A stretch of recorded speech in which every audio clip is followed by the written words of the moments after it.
Meeting of the Kaneland Board of Education. We would like to inform all board meeting attendees that this meeting is being live streamed and archived for access at any time by our community members on the internet within 24 to 48 hours of the meeting's conclusion. This meeting is open to the public in accordance with Phase 5 guidance issued by the Illinois Department of Public Health and the Illinois State Board of Education. Individuals are required to wear a face covering properly at all times over their nose and mouth while in the building, including during the meeting and when speaking at the microphone. And we really appreciate everyone's cooperation over the last several meetings. The way we've done it is if we look out and we see a lot of non-compliance with mask wearing, we'll take a quick recess and let everyone reset and put them back on. And if it happens again, we will adjourn the meeting and reconvene virtually at a later date. So with that being said, if we could rise for the pledge.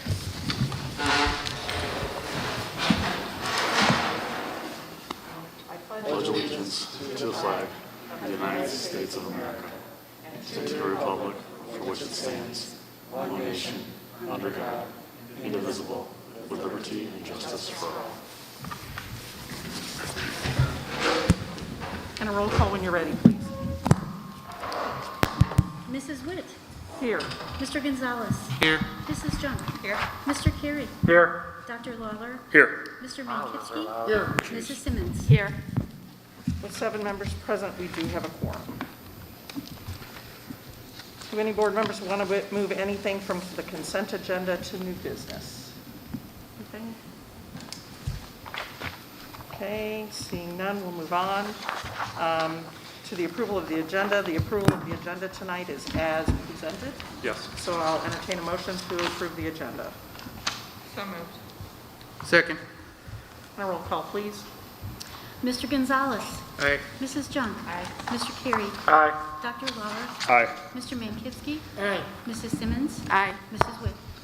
Aye. Motion carries 7-0.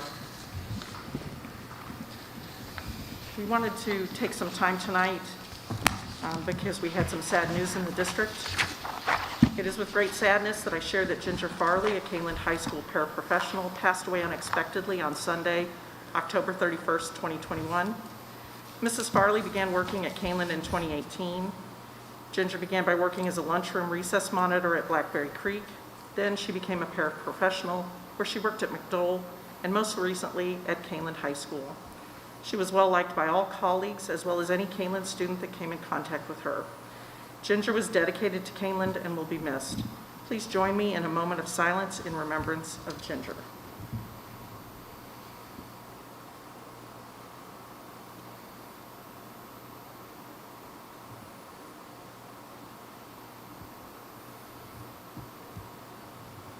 Thank you. We will move on now to the board and superintendent salutes. Yes, along the same lines as the moment of silence for Ginger Farley, I'd also like to take a second to recognize our staff that is extremely helpful during challenging times and tragedies that take place across the district. We have several staff members from social workers, counselors, and other on-site staff members that regularly will put other duties and tasks aside to talk with our students and with our staff to work with them in challenging times when we do have the passing of a staff member. So this was also the case, and our staff members will continue to work with our students and other peers that need this for the foreseeable future. So I do want to salute them and say thanks to them for the challenging time. My second salute is Board Member Appreciation Day and Board Member Appreciation Week. We are a week early. Board Member Appreciation Day is next Monday, November 15th. It's always on November 15th, and it's actually great timing that it's November because that leads into the III Joint Annual Conference that we have that our board members attend. And so, as you know, being a board member is a volunteer position, and so we do take one day a year to appreciate and say thank you to our board members. So there is a cookie, a large oversized cookie for each one of you with a certificate saying thank you for your work. This past year has been especially challenging in a number of ways with transition to new board members, along with COVID-19 decision making and the work and the responsibilities that came with that. So I'd like to say thank you to our board. Appreciate your hard work and dedication to the Kaneland community. It's not easy. If a board member serves their full term, they attend almost 100 board meetings. This is not to dissuade any of you to continue because it's really a note of appreciation, but attend almost 100 board meetings. There's professional development that comes with it, to time and effort, energy to read board packets and be familiarized on board policy, hiring, the law. So we appreciate all of your work. Thank you very much for all that you do. So thank you very much.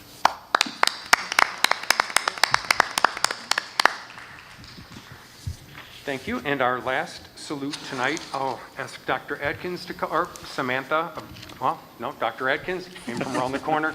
As you know, we are taking the next several board meetings to recognize and appreciate and meet all of our new staff members.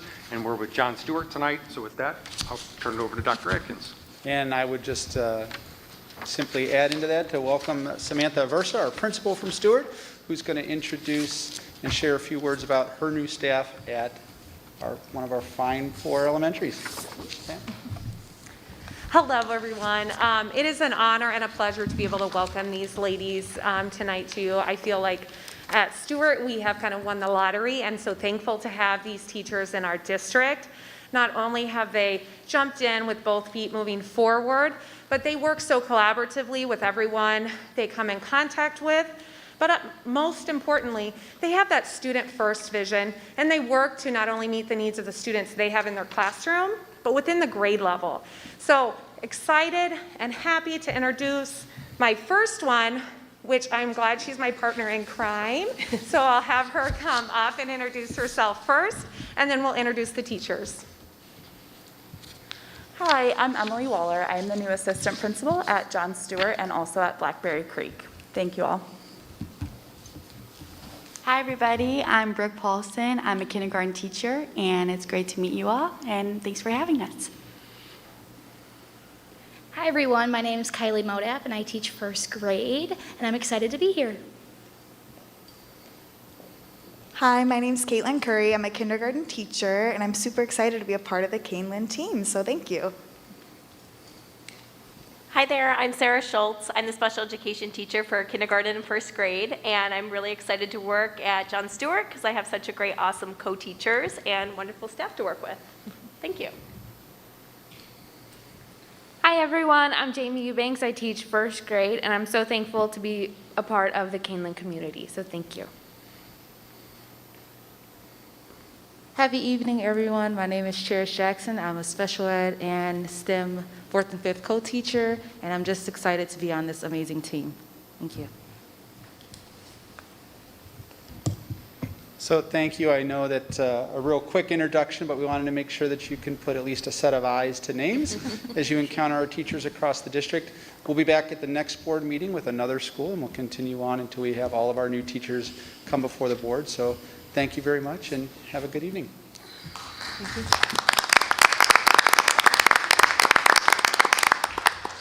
Thank you, everyone, and welcome. That was all I had for salutes. Thank you. Okay. Dr. Fuchs, do you have any? Not tonight, thank you. Anyone else?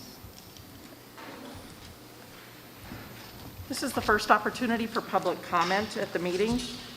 We normally have 2 opportunities for public comment, one at the beginning of the meeting and one at the end. So this is the first one, and we had people sign up. So the board values public input to inform our decision-making and to provide information and insight into what is happening throughout the district. Board meetings are held to conduct the business of the Board of Education and are required by law to take place in public. However, they are not public forums. We use the public comment section as an opportunity to listen to our stakeholders. For that reason, the board does not enter into a debate or respond to questions spontaneously or without proper investigation and deliberation. In most cases, concerns or questions requiring follow-up will be referred to the superintendent. If you choose to speak publicly, we ask that you do so at the microphone. State your name and the village of residence or your association with us for the record, and limit your comments to 3 minutes or less so that all who wish to speak may have that opportunity. Public comment is a maximum of 30 minutes with a 20-minute total length of time for any one subject. You are encouraged to seek a private appointment to discuss matters concerning individual students or staff members. While public education can be an emotional issue, and understandably so. The board strives to maintain a certain level of decorum at the meeting. Those who speak are expected to maintain a tone of courtesy and civility. So with that, we'll call the first speaker, and that person is Crystal Adams.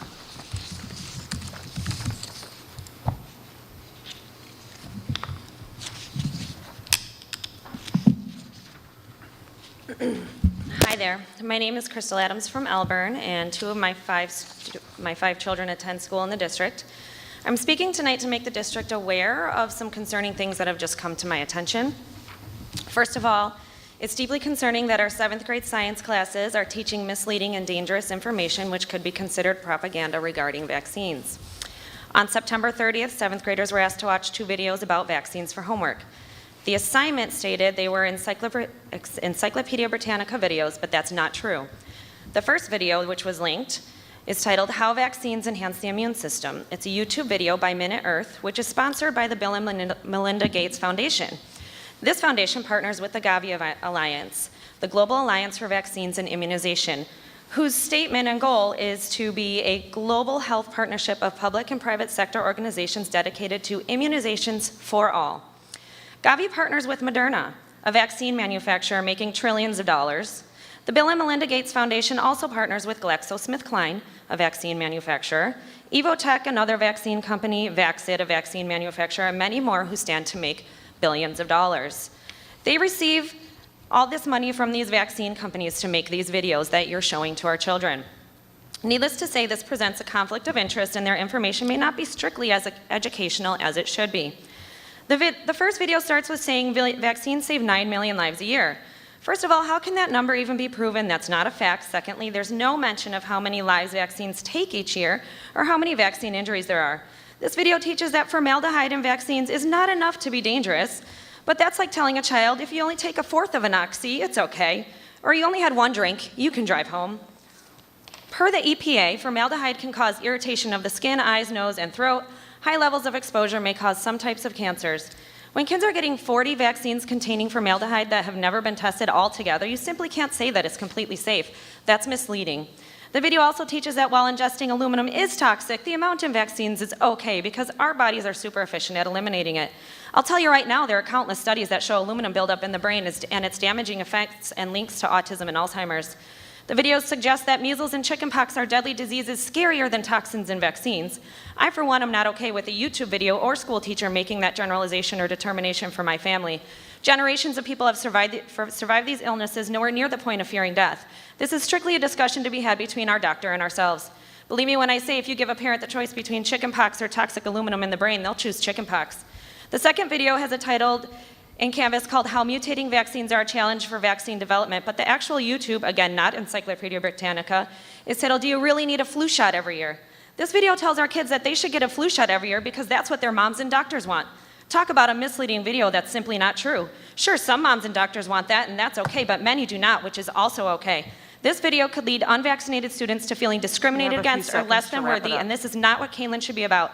If Kaneland is concerned about equality, let's start with what we are teaching. Thank you for your comments. The second person on the list is Kristen Stalcup.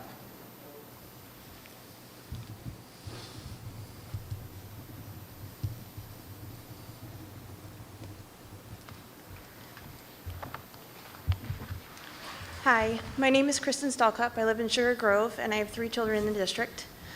I bring tonight some concerns over this year with my 6th grader on standard-based grading. My first concern is the mindset that it seems to be promoting for him. We've had many arguments in our house about how formatives are important, but he says they're not because they're not graded. Well, they are graded, but they don't count towards his grade. So he doesn't see it as something he needs to do. He says the summatives are the only thing that's important, and if he misses it, he can just retake it. It's no big deal, Mom.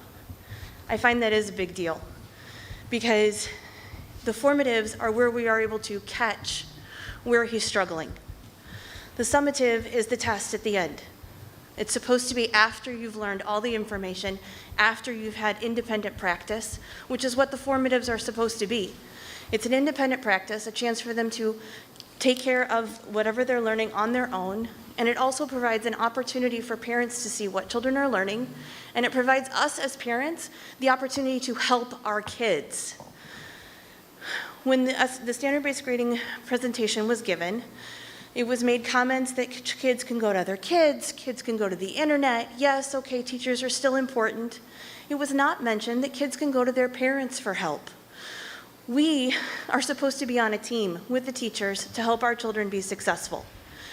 And these formative assessments, the homework, is our opportunity as parents to participate in the daily learning of our children. The last math unit that my son had, he struggled on ratio tables. I would not have known that had he not brought the formative home to do. The reason I caught the formative is because I looked on Canvas and noticed it was late. And in our house, whether the homework is going to be counted toward his grade or not, it needs to be done. I was able to sit with my son, go through all of the information that the teacher provided. She did a fantastic job of providing resources for us to follow the lesson and know what he learned that day.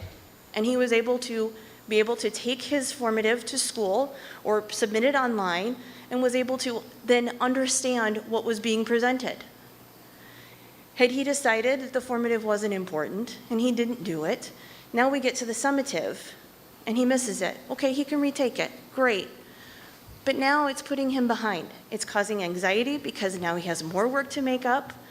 He has new information that is being learned, and he's still trying to finish ratio tables. I think that this promotes I don't think that it promotes good study habits. I don't think that it promotes the right things that the kids should be putting an emphasis on in school. They need to be studying and working towards the goals, but it needs to be a situation where parents and teachers and students can work together for the success of the student. Thank you. Thank you for your comments.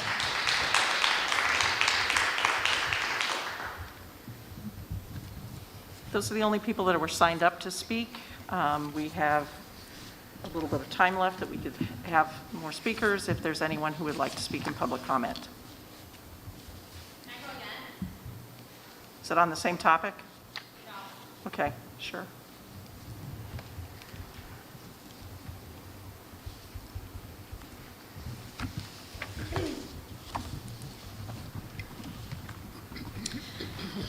So another thing I would like to talk about is standards-based grading.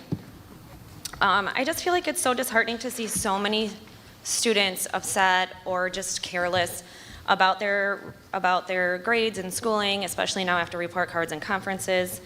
And I'm hearing it everywhere in the middle school and the high school. It's obviously not working for our students, and I feel like something needs to be done, and parents are slowly crying out, but it's obviously a concern.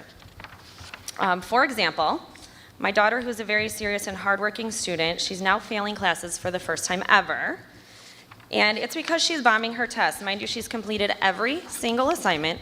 She's done everything her teachers have asked.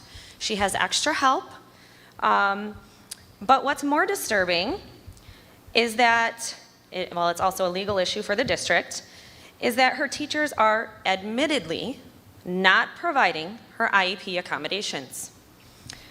Are you kidding me? This is a legal requirement. She's failing because she's not getting the assistance that she needs. So maybe we can focus less on contact tracing and hiring extra COVID testers and more on our actual student needs and hiring more teachers and support staff. I just ask Kaneland that you please get back to focusing on education for our students. You're not doctors, you're not politicians, you're not scientists, you're educators. Do that, do it better, because our kids deserve it. Thank you for your comments. Does anyone else wish to speak? Okay, seeing none, we'll move on. Tonight's consent agenda contains the following action items: the approval of the treasurer's report from October 2021, the approval of minutes of the October 25th, 2021 regular meeting, the approval of resignations, terminations, and employment of staff, the approval of destruction of audio recordings from closed session meetings from May 2020, and the approval of a change order. It also includes the following informational items: field trip notifications, the Freedom of Information Act or FOIA report, and student suspension data report. So I'll entertain a motion to approve the consent agenda as presented. So moved. Second. And roll call, please. Mrs. Junk. Aye. Mr. Carey. Aye. Dr. Lawler. Aye. Mr. Mankivsky. Aye. Mrs. Simmons. Aye. Mrs. Witt. Aye. Mr. Gonzalez. Aye. Motion carried 7-0. We'll move on now to new business. The first item is the 2020-2021 audit report presentation for the Fox Valley Career Center. Yes, thank you. I will turn this over to Dr. Fuchs, and she'll introduce Mr. Shaw, and they'll walk us through the audit report presentations for both the Career Center and Kaneland District 302. Great. Thank you very much, Dr. Layden. Mr. Shaw is here tonight from our external auditing firm, Lauterbach and Ammon. The first audit is on Fox Valley Career Center. As you well know, Kaneland Board of Education is the administrative agent of Fox Valley Career Center. So all of the legal requirements that we have financially must be done consistently, Kaneland and Fox Valley. The Kaneland Business Office oversees all of the financial transactions for Fox Valley Career Center. And so we process their payroll and pay all of their bills, and all of their records or books have been audited separate from Kaneland School District. That's why you see 2 agenda items. We are not asking the board to vote on the audits tonight or to approve them. Tonight's presentation is to receive the information. If you have any questions or follow-up, we'd be glad to do that. And then at the next board meeting on consent, we'll bring the approval for both audits. In the packet that went out on Thursday are the electronic copies. Tonight you have hard copies. At the end of the night, if you don't want your hard copies, please give them back to me. We do still have various organizations that require hard copies, and so it's nice to have a few extra on hand. With that being said, for the Fox Valley Career Center, I'll let Mr. Shaw get started, but I do have one other comment on the Kaneland when it's time. Thank you. All right. Thank you. Thank you for having me. I first would like to thank Julianne, Judy, and the entire finance team for all their help in making this another successful, smooth, clean audit year. So without your help, this wouldn't be possible. So thank you. As Julianne mentioned, I'm going to first go through the Fox Valley Career Center. And if you turn to page 1, you'll find our Lauterbach and Ammon letterhead. This is our independent audit report in which we gave a clean, unmodified opinion. It's the highest opinion you may receive. Basically states that we found no issues with internal controls or the numbers as they are presented that would otherwise alter our opinion. Next, I'm going to actually have you flip all the way to page 15.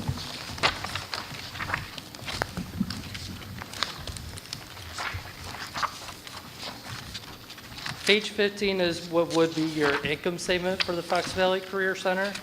And you'll notice towards the bottom, the general fund had a net decrease of $37,000.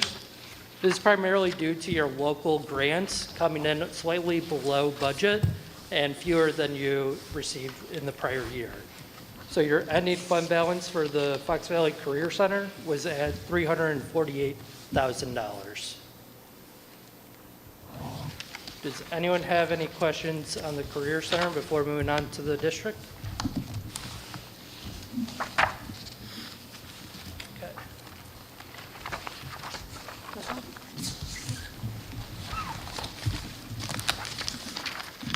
All right, next I'll go through the annual financial report for the district. It's the monster of the reports you received.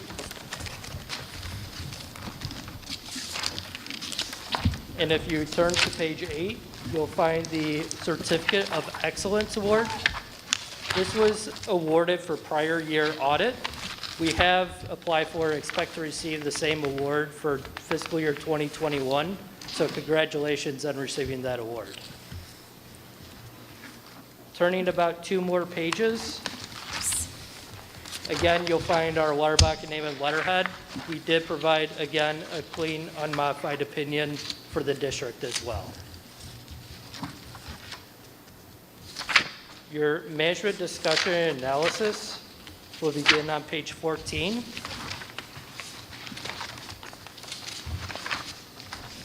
The management discussion and analysis provides a summary of how the year performed in narrative form. So if you have questions on fluctuations from year to year or what the numbers truly mean, this is where you'd want to go for those answers. Your individual fund financial statements will begin on page 28. And it starts with your balance sheet.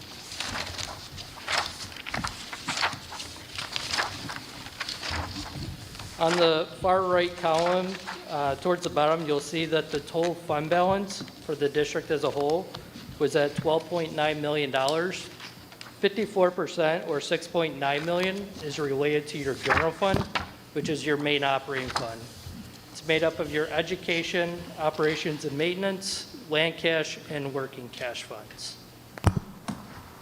To see how these funds performed in the current year, we can skip ahead to what would be your income statement, which is on page 30. All right.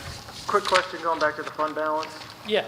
That's just a fixed point in time at the end of the year. That number fluctuates up and down depending on when taxes come in. And Yeah, each year it will fluctuate based on the income and expenses for the year. Okay. Yeah. Thank you. Yeah, your balance sheet is a snapshot of 6/30 year end. Okay. So 3 weeks later, it was probably quite a bit more because the tax payments came in? Correct, yeah. Thank you. Yep.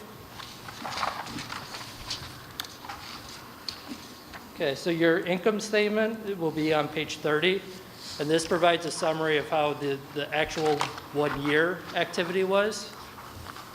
So you'll see that the general fund had a net decrease of $1 million. This is primarily due to your loss in revenue for your school lunches due to COVID-19 restrictions, as well as an increase in your capital project expenses in the current year. One thing I did want to point out to you as well, towards the bottom you'll see fund balance beginning as restated. This restatement is due to the implementation of GASB 84, which is a change in your student activities, how that's being reported. In the past, you would see it as a standalone fund. However, now it's actually being recorded within the education fund. So that restatement is for this implementation. Your notes to the financial statement will begin on page 35. And the notes provide further detail into how we came up with the figures that we did with supporting schedules. Within there, you'll find your capital asset and your long-term debt schedules. I'm not going to go through the notes with you tonight, so if you skip ahead all the way to page 89.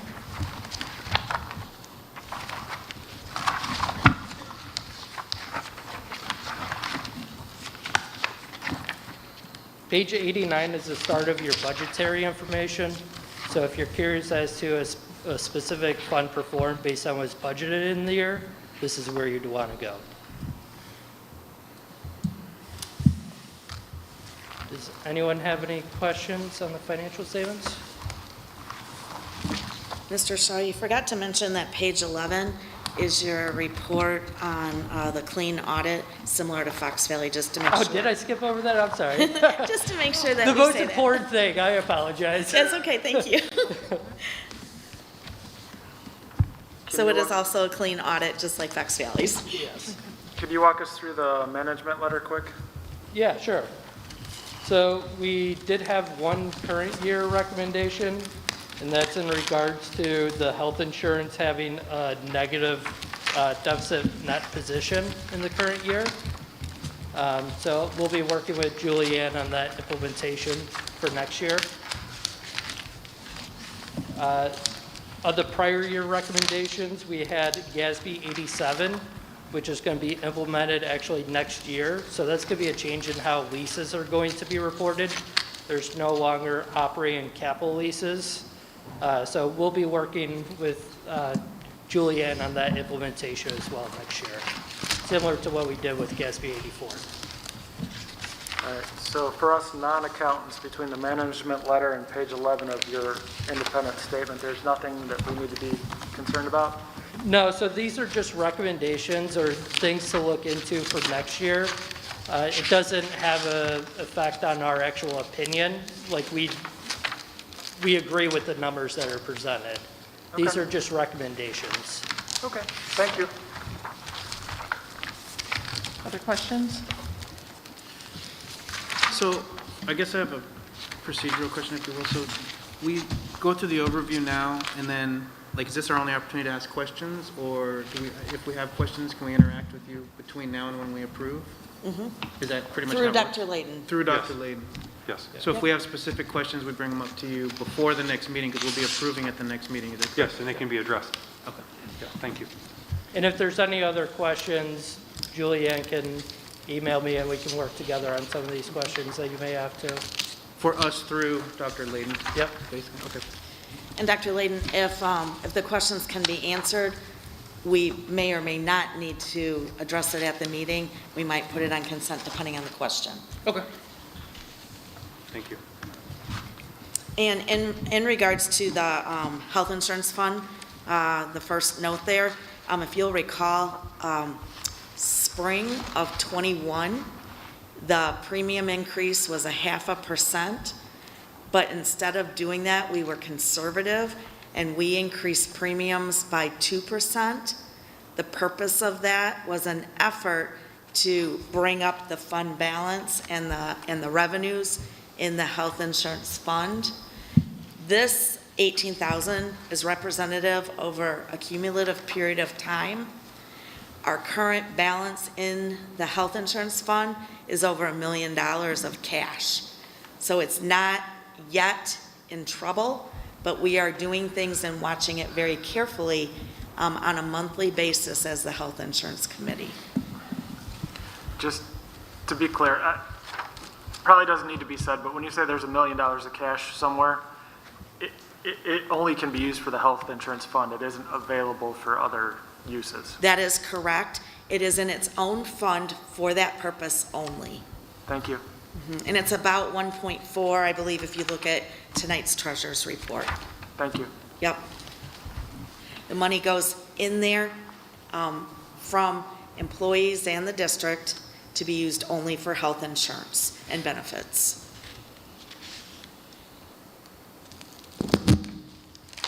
If there aren't any more questions, there's not a recommendation for this one, so it'll come back on consent. And like we said, email or call Dr. Layden with questions, and we'll get those answered before the vote next meeting. I would like to say I also kudos to Mr. Shaw and his team for working with our team to get this done during COVID. So thank you very much. All right. Thank you. Enjoy the rest of your evening. Thank you. Thank you. Now, thank you to everyone who worked on that within the district and without. We appreciate it. We'll move on now to J3, which is the report on capital improvements. Yes, thank you. I will also turn that one over to Dr. Fuchs, and I know Mr. Payton is also here for part of the presentation and to answer any questions that you might have. Dr. Fuchs. All right, give me 1 second. I got to turn on my mouse maybe. Here we go. Perfect. Thanks. So each year, Mr. Payton and I visit with each of the administrators for all of our buildings in order to gather information and to develop our capital improvement plan. We typically do this in September and October. It takes a little time. And then we present the plan tonight, obviously. Tonight's purpose is to share the information that we've learned with the board and then receive your feedback, ask questions. And then at the next meeting in November, we will bring a recommendation to you. The recommendation will be for summer of 2022. It's extremely important that we move forward with some planning of projects for summer of 2022. With the supply chain issues and the labor shortages that our economy is currently experiencing, it will be extremely important if we want to get anything done next summer that we start planning now. So tonight, think ahead of if you have any questions or any comments, feedback, etc. Please let us know so that we can all move forward in the same direction for the next board meeting. Okay? With that being said, I'd like to thank Mr. Payton. He's going to take you through most of it. You've had an opportunity to read it, but I wanted to point out to you, we do have on page 4 the summary of summer of 2021. And so in summer of 2021, we were able to replace the univents at Kaneland High School. We updated a washroom here at Harter. We replaced 2 chairlifts at Schultz and Stewart, the PA systems at Schultz and Stewart. At Schultz, we upgraded some tables for art and computer, and we also at the high school replaced greenhouse roof vents. We had estimated that to be just under $800,000, and it totaled just over $700,000. So we came in well within our budget for those projects. Excellent. What's that? I said excellent. Thank you. Thank you, thank you. And now I've asked Mr. Payton to only give you the highlights for each building, focusing on what projects we might be asking for summer of '22. But please know that this detailed report is full of very valuable information that sometime we may have to talk about again, because there are some things that we're not doing because there's just not enough money. But if they break, we might have to do it in a hurry. So I just wanted to give you the heads up. He's going to do the highlights, but know that there's a lot of information in our report. Mr. Payton, go ahead and I'll try to follow you with the mouse. Dr. Fuchs, just a quick question. Should we ask, or Mr. Payton, should we ask you questions as you go to each school, or should we wait to the end? You can ask as they come up, so you Okay. don't forget anything. That's fine. Thank you. Thank you for having me tonight. I appreciate it. I'm going to go through each school briefly and highlight the summer 2022 projects that we're hoping to accomplish. Blackberry Creek Elementary School, you're going to see a little bit of a theme throughout this. Paving and doors is going to be kind of the highlight for summer 2022. At Blackberry Creek, paving's in decent condition right now. We've been seal coating, crack filling every 4 years, so we don't need to worry about that right now. We'll just keep maintaining for the time being. But paving overall in the district, almost all of it was put in within a 6-year time span. So over the next several years, that's going to be a theme for us because it's all aging out at this point. We don't have any significant projects scheduled for summer of 2022 at Blackberry. Just a little bit of life safety work to finish up our 10-year life safety survey work at that building. Can I stop you, Mr. Creighton? So at Blackberry, I think it is, and at McDowell, it's been brought up a couple times to me about the air conditioning units and that it's not sufficient for the gym. Can you explain that a little more and maybe why we're waiting till 26 and 24 to work on those? Well, it's not that they're not sufficient, it's just they were never installed. When they built the buildings, it was the administration's opinion at the time that it was unnecessary for a gymnasium, so they didn't do it. Okay. Also, I believe at that time there was a cost savings needed, and that was one of the areas where they chose to trim in order to meet a budget. Unfortunately, that predates me, so I don't know all the how they arrived at that decision, but. Okay. So it's been expressed that's intolerable, and I don't know how extreme it really is. Do you know the conditions of it? Is it really, is something we should maybe is more pressing than we're saying it is?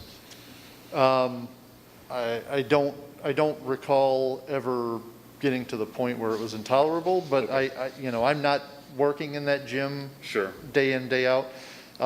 they all know the situation, so they probably don't complain to me like they would if they had air conditioning and it was really hot in there, you know what I'm saying? So, you know, they understand there's no air conditioning there. We do what we can with fans and exhausting as much air as we can, pulling air through the gymnasium. But they don't complain a lot, probably because they know there's not a whole lot without some capital expenditure that we can do about it. Well, I mean, I have heard parents and the gym teachers express this to me, right? I passed this up to Dr. Layden, right? And so, and they were very adamant that, like, this is something we should definitely be discussing in a more urgent manner than kicking the can down the road, so to speak. So I know it's a costly thing, so I know that, and I looked at the spreadsheet and I saw the cost, right? So I just wanted to have a good justification for why we're waiting until, you know, the 26 or 24 school years before we work on it. Well, just so I'm clear, Aaron, Yeah. I don't think the 75 on page 7 is to put air conditioning in the gym. That's just probably normal maintenance. No, I believe that's when we do have it scheduled in our plan to install? To install, Okay. To yes. install air, okay. I just expected it to And- be more expensive than that. Yeah, I guess, Aaron, what I would maybe say is Yeah. priorities. There's a finite number of dollars. Sure. And we have several gyms at the high school, East Gym, West Gym, Ox Gym. None of those None are of those air have air conditioned. conditioning either. This is good. So This is good which knowledge. ones do you Yeah. do first? Sure. Yeah. Sure. Yeah, I understand that, right? These are, you know, and what's most important to you is what's the closest to you, right? So whoever, you know, wherever you're working, that's obviously on your radar more than anything else. So I understood that too. And I'm glad to see that it is on the schedule. I think that that's a good sign that these are things that we're looking at doing. I just was looking for a reasoning for why 24 and 26. And it seems like we have other things we need to accomplish, but this is coming, so just be patient. Is that a good way to sum it up? Yeah, I would say so. I mean, when we get to the end of this, you'll see how this all totals up. It's quite a mountain we have to climb here in the next few years. Sure. Okay, thank you. Thanks for letting me interrupt you. No problem. Okay, John Stewart Elementary School. We are getting to the point where the pavement there has reached the end of its useful life. So we have that scheduled in the plan to be repaved, not just seal coated and crack filled, but actually repaved in summer of 2022. I just want to mention, Mr. Payton had an engineer come out and take a look at both Stewart and Shields because they both need it and determine which one needs it most in order to select Stewart. Because again, priorities and a finite number of dollars. I don't believe that we could do both in 1 year, given what we've got, so. And another important thing to note too is during those discussions with the engineer, he didn't see that we would be missing out on an economy of scale by not doing them both at the same time. So he thought we were not going to save any significant dollars doing two at once. If we did one at a time, where we could get into some trouble is if we try to do half a Stewart and half a Shields because they're tearing down and setting up at two different locations where if a contractor can come in and do a whole location and not have to move their equipment and things, that's where we'll save a little bit of money. But we're not going to lose out by not doing both buildings at the same time. Did the engineer look at Meredith? No, I did not have the engineer look at Meredith. I mean, we all know that needs to get down to the base, replaced. Well, I guess why is Stewart more important than Meredith? Just personally, and I'm by no means an architect engineer, the potholes are bigger at Meredith. Correct. So why? Just the building usage. That was a board decision. For this coming back year? in 2009, I think, we decided to not use that pavement or not upgrade it until the building was used again as a school. So we've not put any attention to it except for to fill the holes on an annual basis. It's about a $2 million endeavor at this point. to redo that area. If that's something the We'll need to board is address it, though. interested in. It will need to be addressed if we open the Learning Academy. Correct, we've talked about that. And so you guys are at least looking forward to when that. Yes, would we be. are. And that's in the report here. Yes, it is. Okay. Down the road. Yeah. And then getting onto building envelope at Stewart, we have several doors that need to be replaced. Door 1, door 12, and the boiler room door. That's to keep the building watertight and functional, also security, things like that. And some of these doors were noted in the 10-year life safety survey.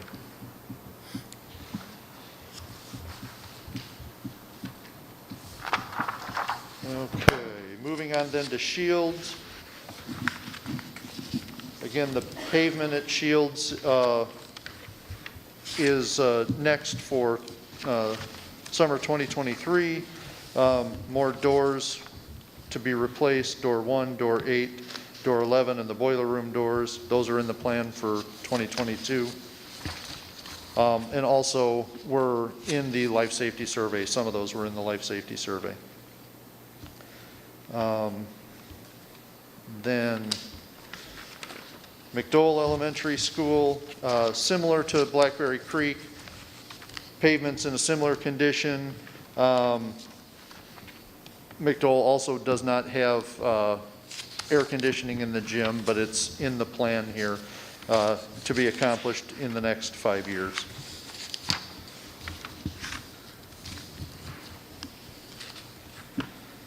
Harter Middle School, we're looking to seal coat and crack fill and restripe the Harter Middle School parking lot. We're also looking to add an additional elevator in the building to accommodate a student with special needs.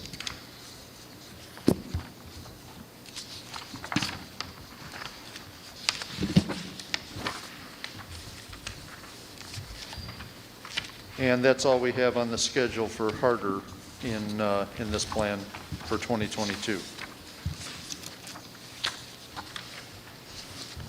At the Meredith Road building, the Kaneland Middle School,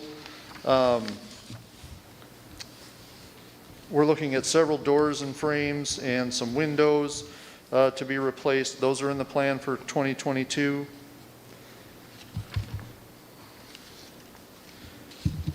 With the Ignite Academy scheduled to open in fall of 2023, there's some cosmetic updates to some interior spaces that we're looking to do, and we're going to go into more detail about that later in the report here. Additionally, on 2025 is when we have that paving, so that is scheduled for after it opens. If we want to talk about that and change it, we can look at that. It was our understanding it was kind of going to be a phased opening, so it wasn't going to be a full functional building right off the bat. So that's why we delayed that a little bit to try and spread some of the capital expenditures out over several years. So I know we always prioritize safety over everything, right? So this isn't a safety concern, that parking lot? I mean, yeah, to a degree.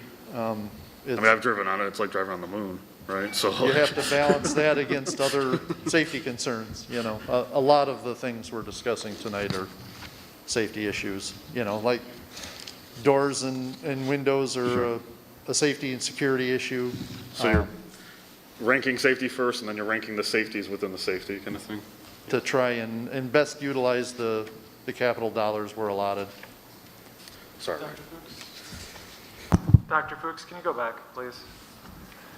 Yeah. To Meredith? Yep. All right, we're typically budgeting about $1 million a year for capital improvement projects. So putting a $2 million item on a spreadsheet later on it's not going to happen. We don't have $2 million. So I don't get the logic behind we need to do something to either budget more, spend more money on capital improvement, break up the project over a course, but something needs to be different than that. So a couple of ideas. One is I'm planning to ask for more money from the board for capital improvements for 2022. I can share that with you in just a few minutes of where and how much. Secondly, as you know, we're working on the capital master facility plan at the high school. Depending on where that lands, it's possible that some other projects could land with it in the future. And so knowing that if we pave Meredith, that would be the only thing we could do in a summer, knowing the other projects that we're going to be recommending also need to be done. Yeah, no, I get that you're balancing a whole bunch of different variables. It was more, yep. Do we need to change the way we're budgeting so that because we can't crack that dollar amount right now? I am going to ask for more for capital. Okay. At this point, though, there is very little extra in order to push it towards that. So. Well, no, you got to cut something to add somewhere else. I understand that. Exactly. Yeah. Yeah. Thank you. When you see the totals, which I'm sure you have because you've already flipped, it's a lot. It's overwhelming with the amount of things that need to be done. Any other questions on the Meredith Road building before we go to the high school? High school in 2022, we would look to seal coat and crack fill the student parking lot and the West Drive.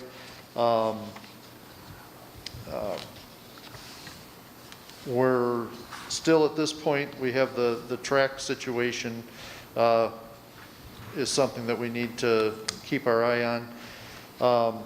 More doors, also from the life safety survey.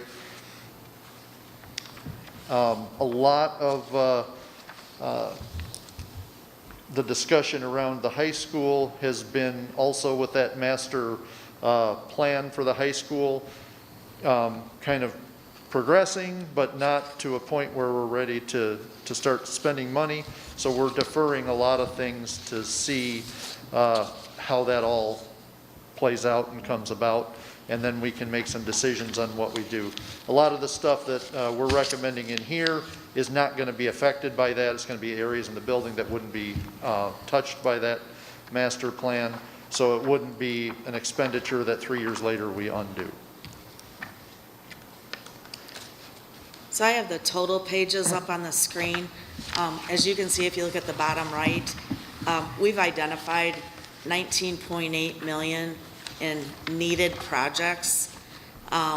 We've tried to split them out so that each year there's, a certain amount of money, but 23, 24, 25, we're talking 4.7, 5.5, 6.3. We know that isn't doable. It's just simply not. So for each of those years, when we decide what $1 or $2 million of projects that will have to be done, the rest will get pushed and pushed until there's a tipping point. We're not there yet. Our buildings are still watertight. Our roofs are doing well, but we have to keep moving forward, but we're not going to be able to keep up in the near future.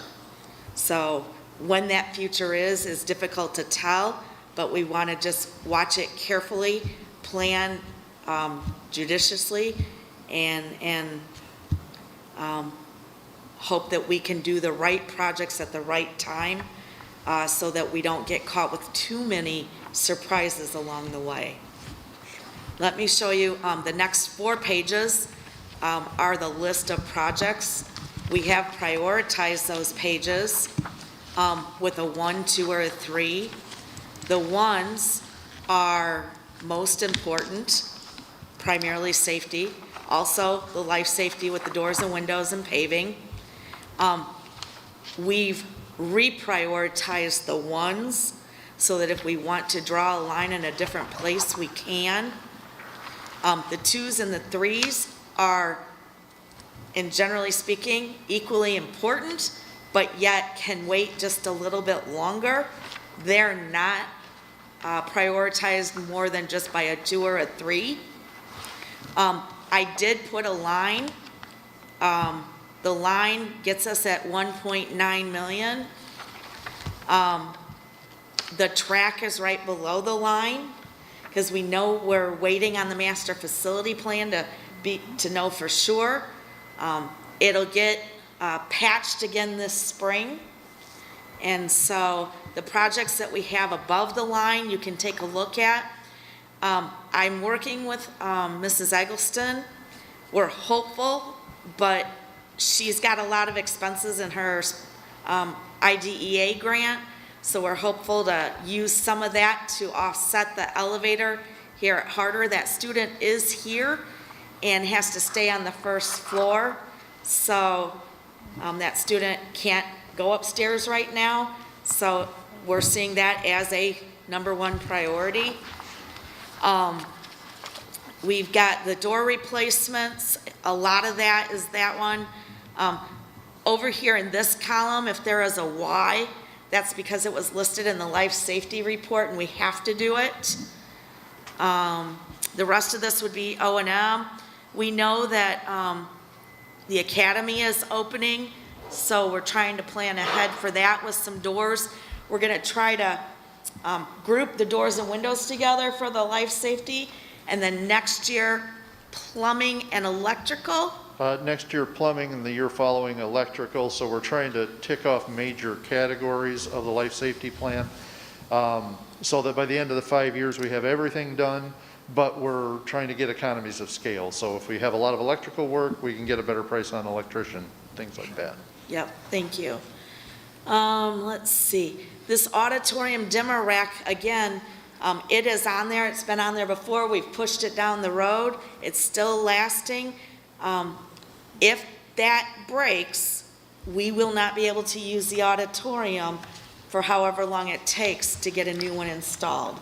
So again, trying to be proactive, thinking about the students and their needs, and getting that taken care of. Let's see. The football field needs to be crowned. The kitchen needs one piece of equipment, and then there's some rails to put up. That won't actually come out of capital. We'll probably take that out of operations and maintenance. You can see that over here on the right in the east gym there. So that's when you asked Mr. Carey about the total. We're looking at about 1.9 for our request when we come back at the next board meeting.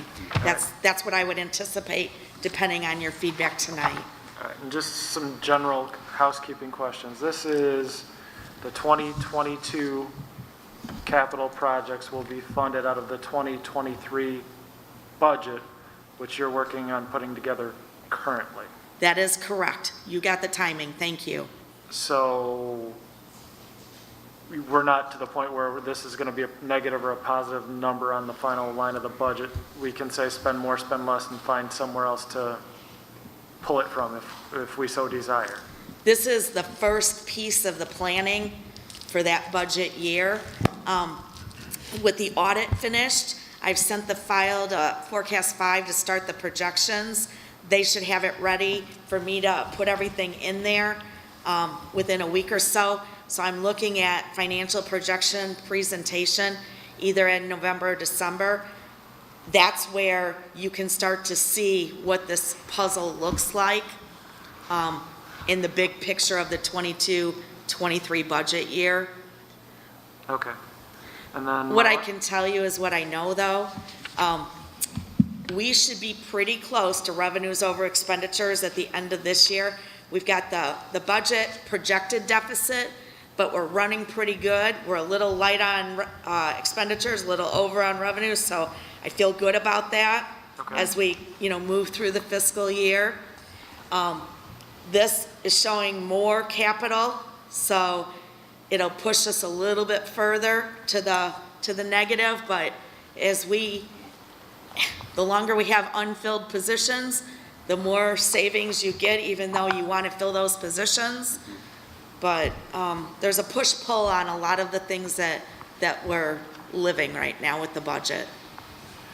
Okay, and my final comment is I think I've said this before, the lighting rack in the auditorium to me just seems like shouldn't be as highly prioritized as you have it, since there's other life safety and things that we're required to do in your number 2 columns. That to me makes more sense, but I don't know that. Is there anything specific that you'd want to switch it out for? No. Because Just that, well, okay, start with the column number 2s with Ys in them until you reach an equal dollar amount, would be my opinion. those are going to be your plumbing and electrical. Like we said, our plan for that is to do doors and windows in 22, plumbing in 23, and electrical in 24 in order to address the Ys. Because we have the full 5 years to do that. I would do roofs, windows, doors, and paving. I wouldn't prioritize a lighting rack in the auditorium. Okay? I would tend to agree. Okay, so we can pull out the lighting rack if you have consensus with the board members. What I need to be able to tell the principal, what do I tell her if something happens to that? What is the board's commitment at that point to the students in the auditorium? Julianne, Dr. Fuchs, is a repair at the time, if it should go down, the same as what this cost would be for a new one? Is that the only repair possible? Great question. Last school year, I was ordering a power supply off of eBay to get it up and running again. So, I mean, we're at that point with it. It's 2004 technology. So I'm not saying we can't find the part we need off of eBay and get things going and functional again. I'm just saying it's a significant challenge. It's not calling up Lithonia and saying, hey, send me part number XYZ. Right. They don't make it, haven't made it in years, and don't support it anymore. So now we're on this auction site market trying to find the parts. I don't doubt your assessment of the shape that it's in. No, I understand what you're saying too, yeah. I have a question actually about it. So it says dimmer rack, right? So the lights would work, they just wouldn't dim? Like, are there lights that are constant and then the dimmer, and who uses the dimmer function? I mean, everything runs through there. The house lights run through there. The show lights, the theatrical lights run through there. And all of the wiring runs through there. Okay. You may be able to open it up and tie wires together to, circumvent the dimmers and make the lights always on. But short of that, there's not much you can do. You can't safely run,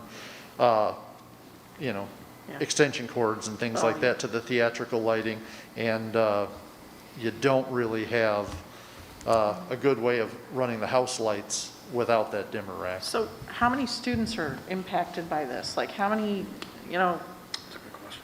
who's in there using the auditorium theater lighting? I don't have a complete list, but here's what I can kind of share. Okay. The band concerts, the choir concerts, the fall play, the spring musical, all of KAI's performances, and I believe there are at least 4, if not 5, but one of them uses the Black Box Theater. And then the district spelling bee. There are athletic banquets held in there. Okay. Mr. Payton, can you share with me some others that I've forgotten? Band and choir does, more than just concerts. They do use it during the day for, class. Yeah. Not every day, all day, every day, but they do use it for class. Part of the social distancing for COVID has been to bring the larger choir and band groups in there so they can spread out more than they can in the band and choir classrooms. They have special ceremonies, recognition, team meetings, group meetings, family meetings, parent meetings. It's the best location, the most comfortable location, and the best seating for multiple functions, as opposed to sitting in bleachers, hardwood bleachers for other parent meetings and other school events. It's an air-conditioned space as well, unlike the gymnasiums. Mr. Payton, what's the life expectancy for a dimmer rack or a lighting rack? Really, with the way technology is moving now, 15 years, you're probably doing pretty good. Okay. And we're approaching 18. They don't use the auditorium for like study hall anymore. I know back when my kids were there, the kids used that room, so they don't use it for anything else school-wise. No, because we were having damaging issues. Right. And so we try not to. Okay. And there's also a period of time with COVID where you couldn't use cloth cushion seats. You had to use all hard seats, and I think that's been shifted a little bit, but that was a portion of why we didn't use it for a while. Okay. So the curricular impact is really, the band concerts and the chorus concerts, those are part of the curriculum. That's required, that's a requirement of Yes. the curriculum. But some of the other stuff sounds extracurricular. Most of the other stuff, am I missing? So what would be Plan B for all of these programs if they didn't use that? Is there a way to do that, or is it not possible? Perhaps they could come down here in the evening and use this facility until their facility was fixed, but it's definitely different than a regular auditorium. That might be a Plan B. Okay. Perhaps, depending on the time of the year, they could go outside at the football stadium and do something there. I know acoustics wouldn't be what they're used to, but that could be a Plan C maybe. Mr. Payton? Yeah, the cafeteria possibly. You'd do a temporary stage and temporary lighting in the cafeteria, similar to what we do for the Madrigal dinner. Is there a possibility of cost sharing with the performing arts boosters or KAI? Don't they share some if they're using it so much, shouldn't KAI share some responsibility for the payment and the replacement? They could. I don't know that they have that kind of budget. They're on a shoestring budget, and the Performing Arts Boosters is more of a booster organization. Making KAI pay their fair share would be very similar to making the football team pay for having it crowned. KAI is a Kaneland program that we oversee. Even though they run it kind of independently, it's not. It's all Kaneland kids. And so there are some KAI others. isn't just Kaneland students, it's a community There are theater adults project. on the summer play, the theater there. And some of them don't come from our community, so. Yeah. you know, It's So. it's a hybrid. Yeah. We can, we can. I'm just Yeah. grasping at anything here. I hear ya, for sure. So if it does go down, how long would it take to get back up and running, or to? Yep. That depends, are we gonna do the engineering up front and then just be ready to go with bids? Or if we have to do the engineering and then the bids and things like that. So I would say you're 30 weeks out at a minimum, at a starting point. Okay. You say 30? Yeah. Yeah. You said something about engineering and other things. Can this be broken into pieces? Dollar pieces? Not really. Okay. No, I mean, really, that system is kind of a cabinet system, you know. It is what it is. Most of the wiring and stuff is still going to be functional. We'll be able to use that. We'll just be bringing that into the new system. A lot of this is going to be engineering and that new system, and then house lights. Okay, define engineering for me then. I think that's where I'm getting lost. We would have to have a special consultant who does theatrical lighting address this for us. Put together the bid documents and Okay, I guess that's where I was going. Can we break out the engineer getting the bid everything ready to go this year and do the bid the following year? Is there? I mean, I'm just trying to break it into pieces. Yeah, I would say you probably can, yeah. Do you have a wild guess as to how much that first portion would be then? Well, we tried to do that last year with the plan, and so what number did we have in last year? I don't have it in front of me. For some reason, $60,000 sticks into my head, but I don't hold me to that, please. I thought it was 45, so maybe 45 to 60 plus a 50 it year is. later. Yeah, something like that, plus a year later. Yeah. So, because that's what we had tried last year, and then we didn't do that. And I don't have it with me either, last year's report. No, it's close enough for the point that I was making. I'd be a lot more comfortable doing that this year and then finding more the following year to actually do the lighting and moving up some of the other priority projects to this year. Also, Just me. Another question, just, I'm totally ignorant of this. The Dunham Fund, I know they're an arts supporting fund, foundation or whatever. Do they do hard, like infrastructure type of grants in addition to just like student grants? And is there a chance we could get money from them? That's a good question. We've been working with them a lot lately, and we are going to be having more conversation with them because there is a portion of what they'll donate to an organization, and it can't be more than a certain percent and more than a certain percent of what the organization uses. So we have to look carefully as we start to use them more each year, and we request more from them because the Kaneland Foundation is going to look to work with them also, just to make sure that it's not a larger percentage. So we always could, but it wouldn't, my guess would be it wouldn't be a huge dent in this based on what their baseline of what they allow, based on our overall budget that we have with them. Okay. So the answer is probably yes, but it wouldn't be significant or probably wouldn't even cover the engineering costs. Okay.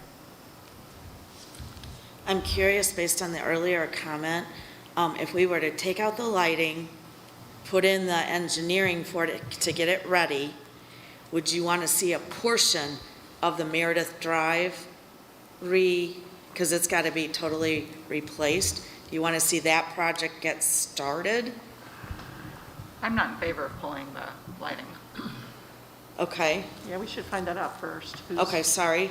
No, that's okay. I mean, I'm just trying to look at the list to see. I mean, I'm trying to work through it, but I'm uncomfortable with pulling it because I think it sends a message that we're choosing one group of students over another, and I'm not sure I'm comfortable with that. Well, I mean, you guys have brought it to us multiple times at this level. I know, but We keep just pushing one it down, I'm which just uncomfortable causes more with, yeah. problems I agree later, with you. but clearly this needs to get done.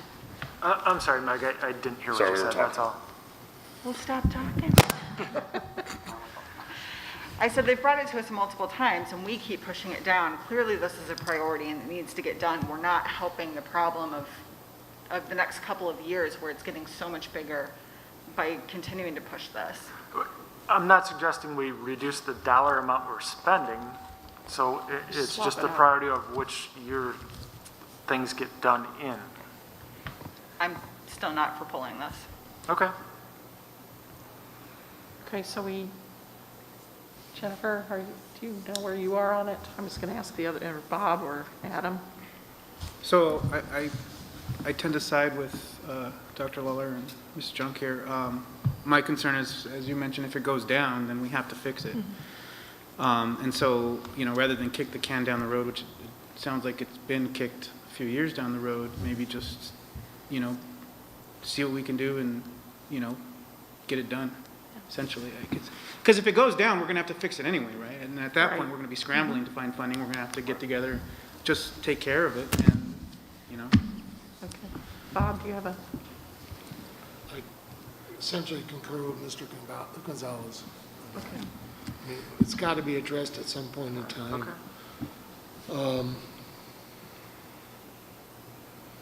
How sure are you on your estimate of the 600-some thousand? We did get some information from Architect on this, and they gave us a range, 400 to 900,000. I know it's a huge range, but that's the estimate we were provided. So we split the difference and went down the middle. That's actually written right here in the center of that road where we put the estimate there. So we definitely have wondered what it is. I mean, some of it is probably how many bells and whistles do you want, I mean, they have pretty sophisticated systems. Do we need that sophisticated? We probably need a certain level of sophistication, but maybe not $900,000 worth. Jennifer? Yeah, my only comment is the fact that it's going to take 30 weeks for it to be done. That's a ton of things that are not going to be done there or be able to use there. But you've also made the comment, both of you, there's things that are in the Y column that you want to stay grouped because you're going to hopefully be able to get a better discount. So we can't just pull those and move things around. It sounds like you guys have looked at every other thing that is needed too, but you have the timing down for what you feel is the best financially, is what I'm understanding, right? We believe so. Yeah. I mean, Yeah. you're the And we experts. should- Till something big breaks, we believe so. Right, exactly. Yeah. You're the experts in it, that's why I'm saying. So We should for- probably point out too that Mrs. Maris had this at the top of her list as well. So, I mean, she's concerned about all the programs that she runs through the auditorium and not being able to do that for a large period of time. So. Yeah. If there was something else that was just as important and we could swap it out, maybe, but being a new board member too, how long have you guys been kicking this down the road? So. It's only been a couple of years, maybe. 2 or 3 years. I think 2 or 3 years, I would agree with Mr. Payton. Okay. But then you've also said that the lifespan is usually only 15, and it was 2004, so we're already on borrowed time. So it should have been 2019. We should have been, But just a counterpoint to that, we've been kicking stuff down the oh, road no, for I know years. that. I know that. I was just, It's. And it isn't always the board kicking it down the road. Right. You guys No, no. have kicked it down the road. Absolutely. No, I- Previously. Together we did it have. A little bit too, so. That's right. I It's a would agree. collaborative effort. I guess I'm just trying to get the dates right. So 2019 is something we were kind of expecting, that like, oh, we need to really pay attention to this. We're already now going 2022, so we're on borrowed time. Okay. So there are 5 people that feel strongly in the same way, so we don't need to worry about it, so it stays on. All right, thank you. Okay. Can we move on to the next one? I have another question for you, just real simple. So I know O&M is a different budget than capital. What's academy? That one's I'm not familiar with. What's a what? What's the academy budget? Oh. Or where's it coming out of, I guess is the other question. Yeah, it's a great question.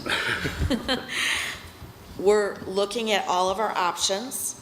Some of the options that we are considering, as Dr. Layden mentioned, he is working with the new executive director for the foundation to see what monies might come from other sources such as the Dunham Fund, because they might be interested in a capital project if we get lucky. Additionally, we've got that ESSER money. ESSER 2 is in this year's budget, but we're working on spending it for COVID-related expenses. And then we've got the ESSER 3 money that's available to us.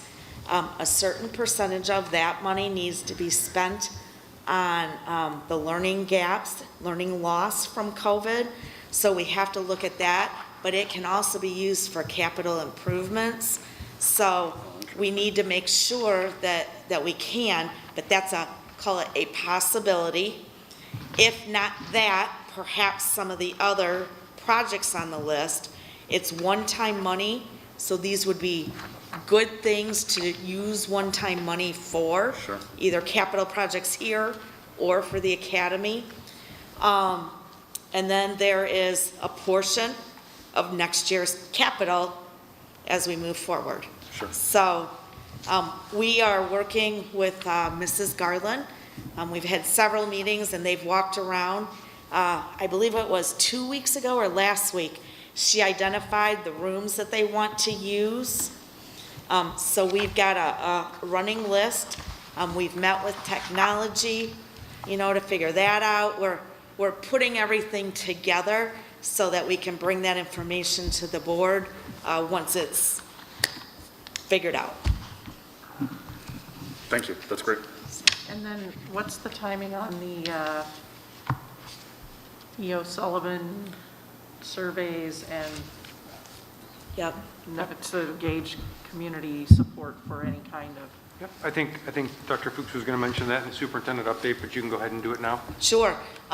We have a meeting with them this week on Thursday, I think. Thursday. Yep. And so they are working on putting together the instrument that we'll be able to use with our stakeholders. We're hoping for some initial results before the end of the calendar year, and then for sure, January, February, March, to identify what the interest of the community might be. And that would come back to the board as a report. Absolutely. As soon as we know where we're headed. Okay. Yep.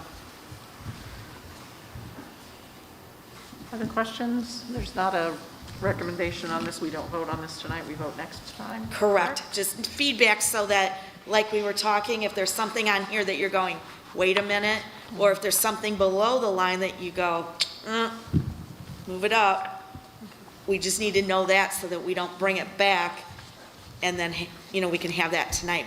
That way we could be prepared with answers if there was something that we didn't have an answer for you tonight. Just one last question. What does crowning the field mean? Mr. Payton?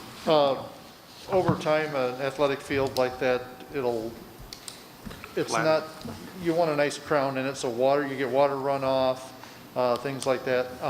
And over time, because the kids play mostly down the middle, that crown wears out. And periodically, you have to come back and re-crown the field, put that, when you stand on a football field like Soldier Field, say, you can actually see crown, like on the crown of a road.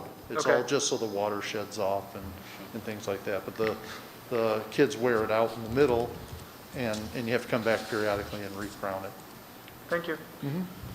Does this come back on consent, or do we actively vote on it next week or next time? It can come on either, whatever the preference of the board is. Okay.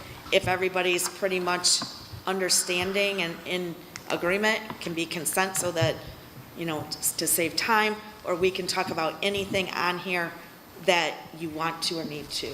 So it's at the will of the board. That's why typically this conversation is more extensive than the follow-up when we bring it back, because there's more details to hammer out this one, and the next one's either updates on one or two items, or to be brought back on consent. It can be either. So any substantial questions or changes that anyone would like to see, or can we keep it as is and move forward? We good? Yep. Okay. Thank you very much for your time tonight. Mr. Payton, thank you for your work on this. Thank you, Mr. Payton. Thank you, Mr. Payton. Thank you. And we appreciate it. Thank you. All right. So now we're moving on to J4, and this is the IASB delegate proposal discussion. Yes, with that, I will turn it over to Mr. Gonzalez, Board Member Gonzalez, who's our volunteer, to take action on the board's behalf at the joint annual conference on the weekend of the 19th to the 21st, when they meet to work through these proposals. So with that, I'll turn it over to Mr. Gonzalez, and he can answer some questions and talk us through the resolutions and the process that we want to use tonight. All right, so kind of new to this. When I volunteered, I didn't really know what I was getting into, but did a little bit of back homework. I watched the meeting last year and kind of have an understanding for how it went. Hopefully I can live up to the standard set by Meg last year. So I guess, and you're going to have to help me, Dr. Layden, with a lot of this. But we have, looks like there's, 16 new resolutions that we have to vote on. There wasn't the video didn't have an active discussion like it seemed to have last year. They just kind of went at a high level through each one of them in the video I saw. So I didn't get to see a lot of the debate. So I'll try and answer as many questions as I can.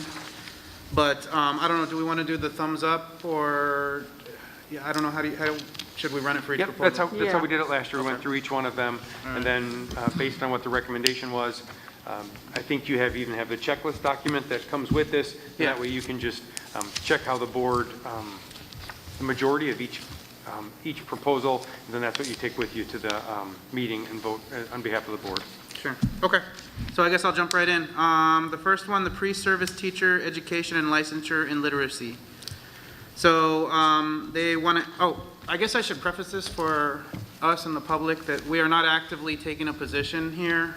We are just essentially casting a vote to authorize the Illinois Association of School Boards to go and lobby, put our dollars towards lobbying for these topics. And so we're essentially authorizing the association to press this at the local and federal level to be able to give us the authority to make certain decisions. So it's not, we're not taking a position as a board, we're just authorizing that they're using our dollars to push these concepts. All right, and Adam, I have a question. I believe it'll be for Dr. Fuchs. When you said our dollars a couple times, we pay a membership fee of some amount to them. It's relatively small. Yes. So those are the dollars that you're talking about that we're spending. Yeah, it's our membership dues, as I understand it. We pay membership dues to the IASB, and then they use part of those monies as to lobby Springfield or nationally. Right. Thank you. And this is the way, this is the way they figure out how they're going to lobby. So the first one, to advocate legislation mandating that the Illinois State Board of Education require pre-service teachers seeking licensure in the areas listed complete at least one undergraduate level literacy education course solely dedicated to scientifically proven methods of reading instruction. So the idea here is they were saying 34% of Illinois 4th graders and 35% of Illinois 8th graders taking the test scored at proficient or above for their grade level.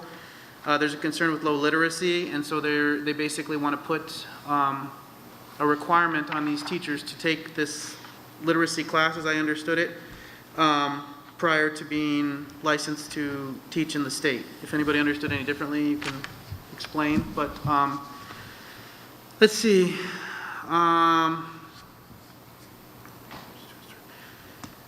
The Resolutions Committee recommended to adopt this this resolution.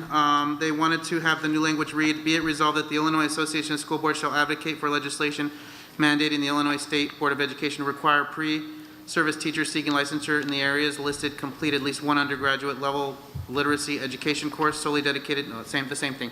So basically the counterpoint to this was they were saying that it's creating more obstacles for teachers in an environment that's already shorthanded or potentially shorthanded. And so the concern was, while I don't think anyone disagrees that it's good to improve literacy, we don't want to create more obstacles for teachers. So that's the summation. So do you want to, should we do a thumbs up or thumbs down? So to start? I don't really feel strongly either way. Not too strong. I know. Okay, so looks like we're going to support that? Yes, I guess. Okay, the second one was the Student Safety and Protection Plan. This one was a resolution that wants the board to support and advocate for legislation which provides local school boards the option of developing a student safety and protection plan which allow voluntary district employees in any capacity the ability to carry a concealed firearm on district property. This is provided they meet certain requirements, including having a FOID card, taking specific concealed carry classes, as well as additional trainings and certifications set forth by the respective school board. The idea here, from what I understood, it was brought up by a rural district. Their primary concern was that police response was, I think, at least 20 minutes away for one of their schools. So they're concerned if an incident were to happen that they don't have enough time to get protection there. Let's see. The submitting district, the rural district, long response time for emergency personnel to arrive to school. Yeah, so the resolutions committee recommended to adopt. I don't know, I know this is a controversial topic. The thing that I kept in mind is that it's giving the school board the authority. So while we may not agree with it, that we're certainly not in the same position as other districts. So I don't know. Does anyone have anything to add? Or do we want to vote? Okay. We got, that's 4-2. So oppose. Okay, school board member compensation. Essentially, they want to provide compensation to school board members for the time taken to do this, the childcare financial burden that could come from that, as well as loss of time from work and other restrictions. I think the resolutions committee recommended to not adopt, and I think the consensus was that the funds could be spent on more important things relative to education and the students directly. I don't know, we all know what we're getting into. I don't know that it's productive. Just out of curiosity, does anyone know why school boards out of all the government bodies are the only unpaid ones? Like city council, like road commissioner? We're just better than all the others. I don't know what the legislation was when it started. I'm not sure. God, no. So- Don't pay us. Okay, we're going to oppose that one. Okay, let's see.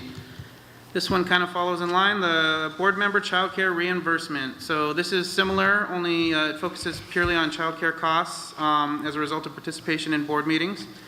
The idea here is that certain members of the community that may like to participate in boards may not be able to because of restrictions due to childcare costs.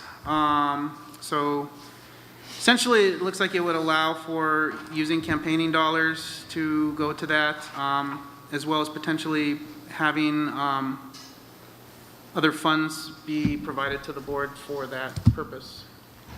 And they recommend this one is a do-adopt. Yeah, they did recommend it as a do-adopt. I think it says that recently in Illinois, recognition of hardship by lawmakers resulted in legislation allowing for campaign funds to be used for child care and dependent family member care. So I think they did pass a law allowing it for campaigning politicians.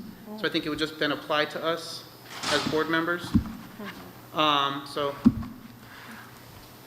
all right, well, I got it, sorry.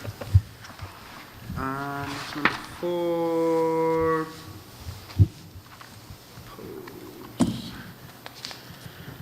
Remote virtual school board open meetings. So what I got from this in summation was that right now, in order to participate remotely, we have to have certain requirements. I know illness was one of them. Dr. Layden could probably spout off the other. I think there's 4 of them. Yes. This would essentially open it to anyone being able to participate as long as they meet certain requirements set forth by the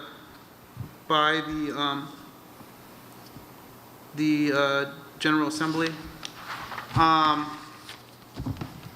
Basically, many school districts have had positive results with their community and in the Board of Education work, holding audio and video conferences at schools. I think COVID showed us that we can do it. We could do a good job of it.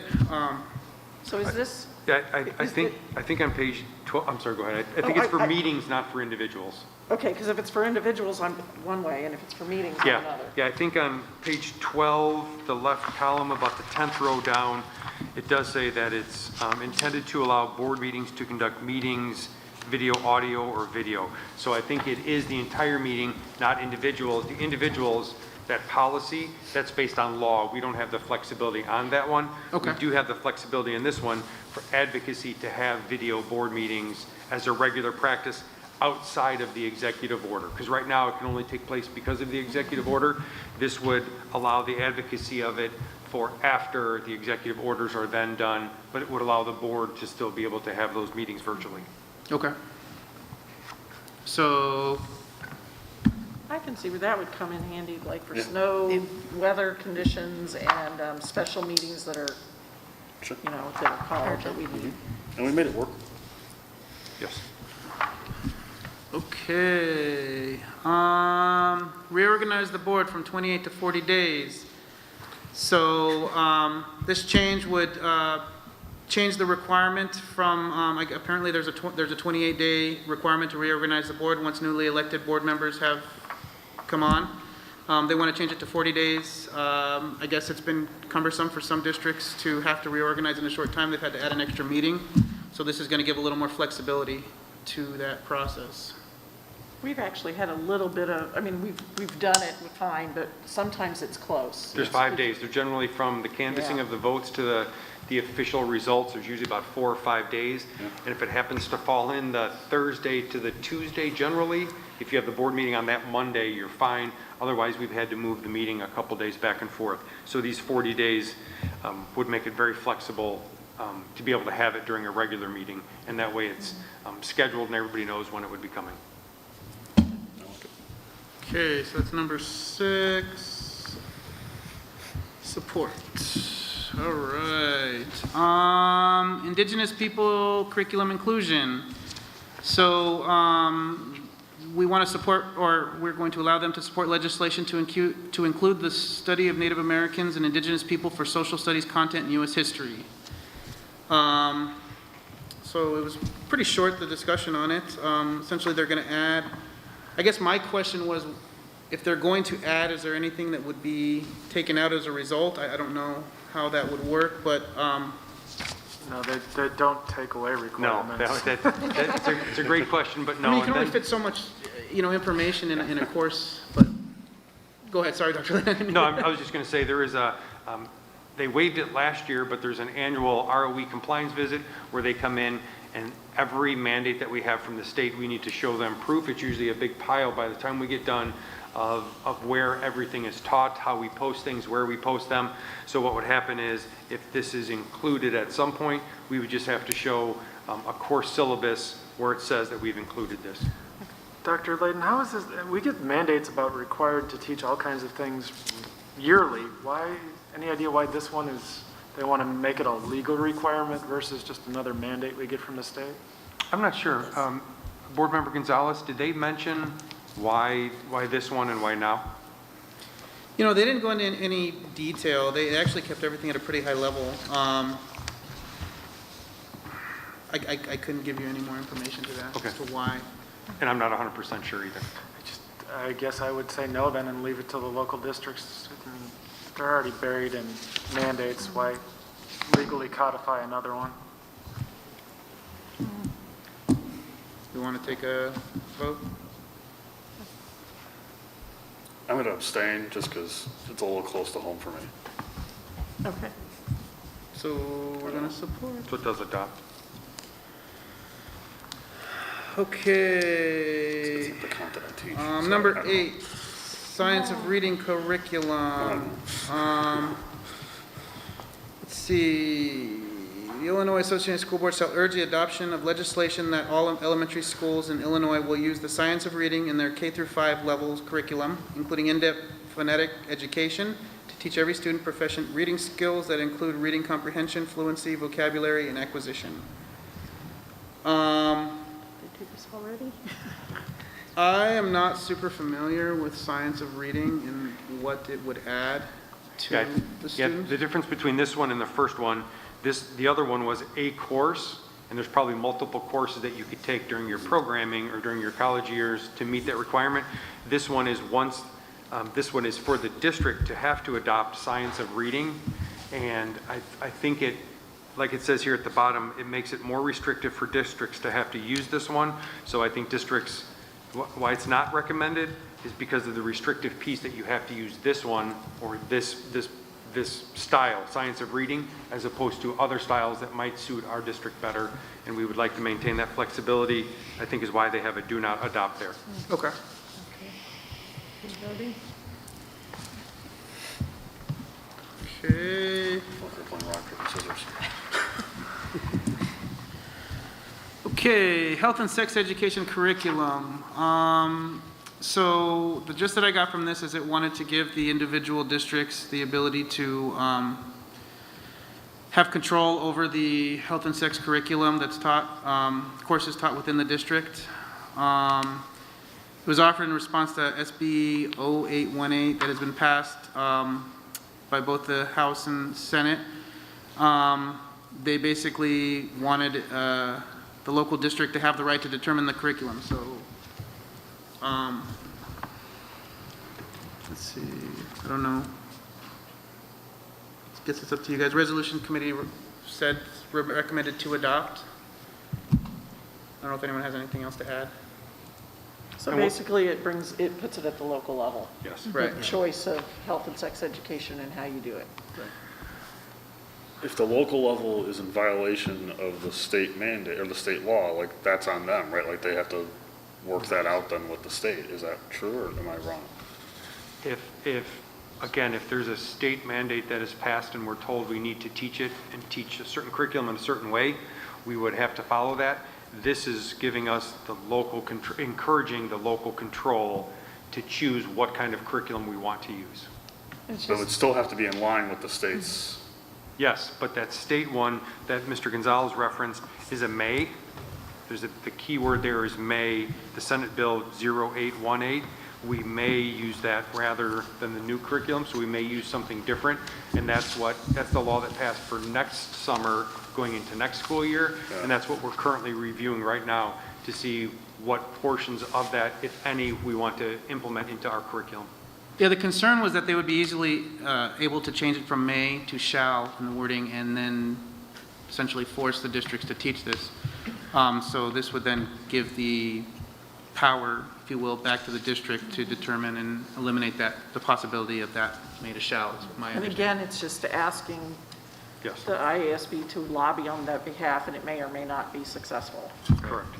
And I'd say yes, because I'm always in favor of local control over what we teach versus, doesn't matter what the topic is. Sounds like we already have it though, right?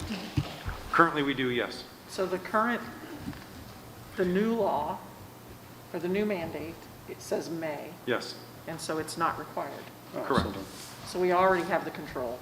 Yes. And I understand they were saying that it could be taken, that that's, Yep. you know, And this resolution is to continue to push to allow it to keep that local control with your districts, rather than just accepting it as is. They want to push even harder to make sure that we have local control.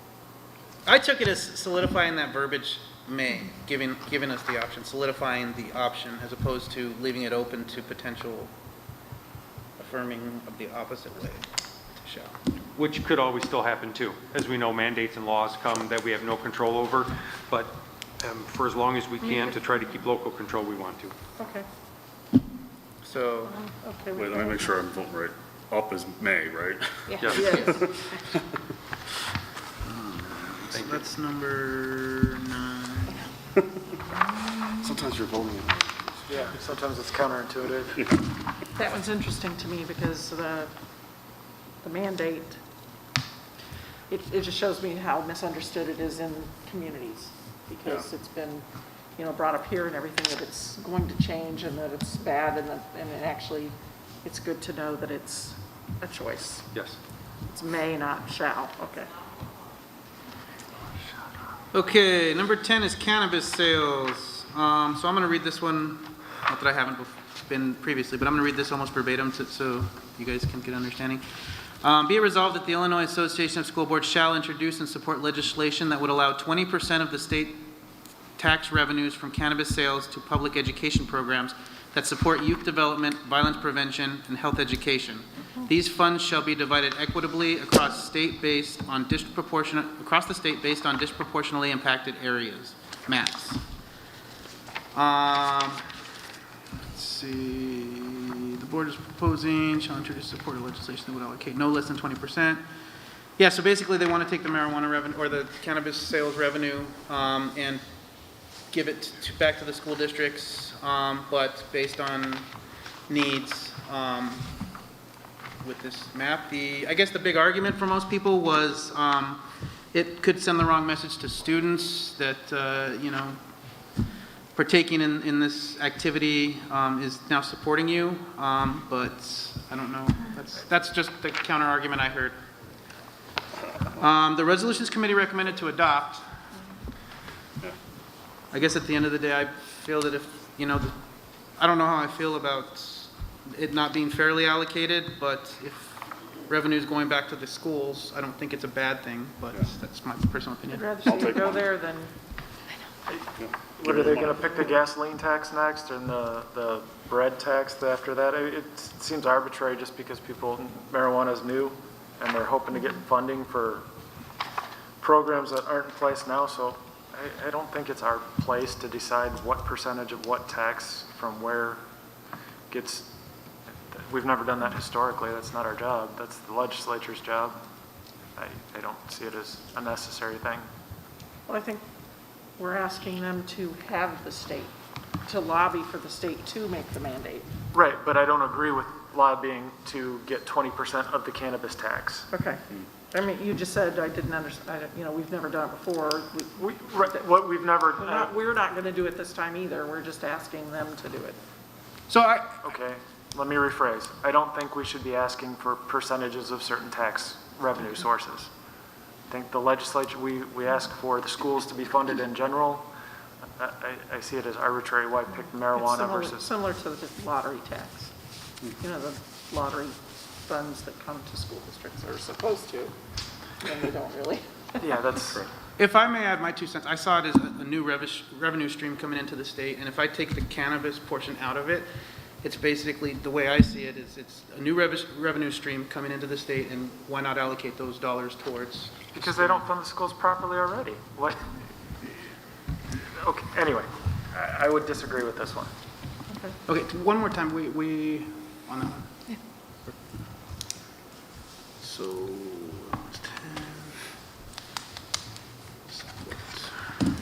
okay. Clean energy infrastructure, federal funding. Some of this, I don't know if you guys saw the ISB email that came in today talking about the new bill that was passed. So some of these funds have already been allocated through the new $2 trillion bill.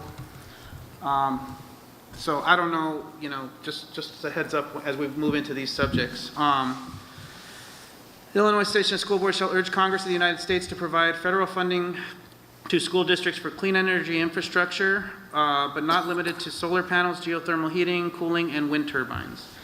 So basically they want, we're asking them to lobby for us at the federal level to provide clean energy solutions to the individual school districts. The Resolutions Committee voted not to adopt over concerns of diversion of federal funding when the current system was working. I don't know how you guys feel about that. Interesting. That's an interesting point.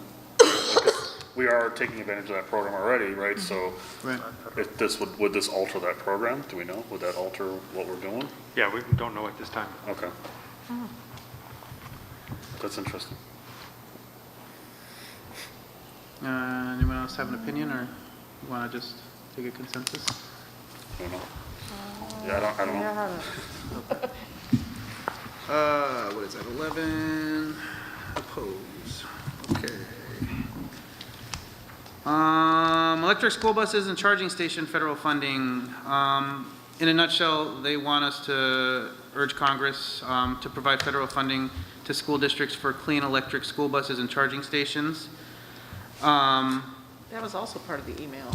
Yeah, that was. That's why I brought it up, because I was studying this. I've been studying it all weekend, but just this afternoon I saw this email, so I thought I'd bring it up to you guys so you're aware that some of this stuff's already being taken care of. The big difference in why this was recommended to not adopt was because they were saying specifically electric buses, and I think some of the more rural districts had concerns over practicality. They are not opposed to other clean energy solutions, but they were saying cleaner burning fuel such as compressed natural gas. Why are we focused on electric and not all the options? Well, and as a district of 140 square miles, right, I mean, this would certainly, I mean, we have a large transportation budget as it is, right? I saw Julianne's face when. So again, they recommended not to adopt based on that logic. I don't know. What do you guys think? Okay, oppose. All right. Landscape federal funding. Board shall urge Congress to provide federal funding to school districts for landscaping and infrastructure improvements to mitigate the effects of environmental problems. These may include, but not limited to, rain gardens, pollinator gardens, stormwater detention areas, tree and perennial plants whose root structure can help reduce, help soil erosion and sidewalks. They recommended to adopt. There were some concerns over how specific the proposed resolution was, but ultimately the committee felt like it had good guidelines, that it was well written. No, thank you. So it's to use federal funds for those projects. Essentially, yeah. So ask Congress for funds for rain gardens. Seems a little out there. I don't know, it seems pretty specific. I'm gonna say no on this one.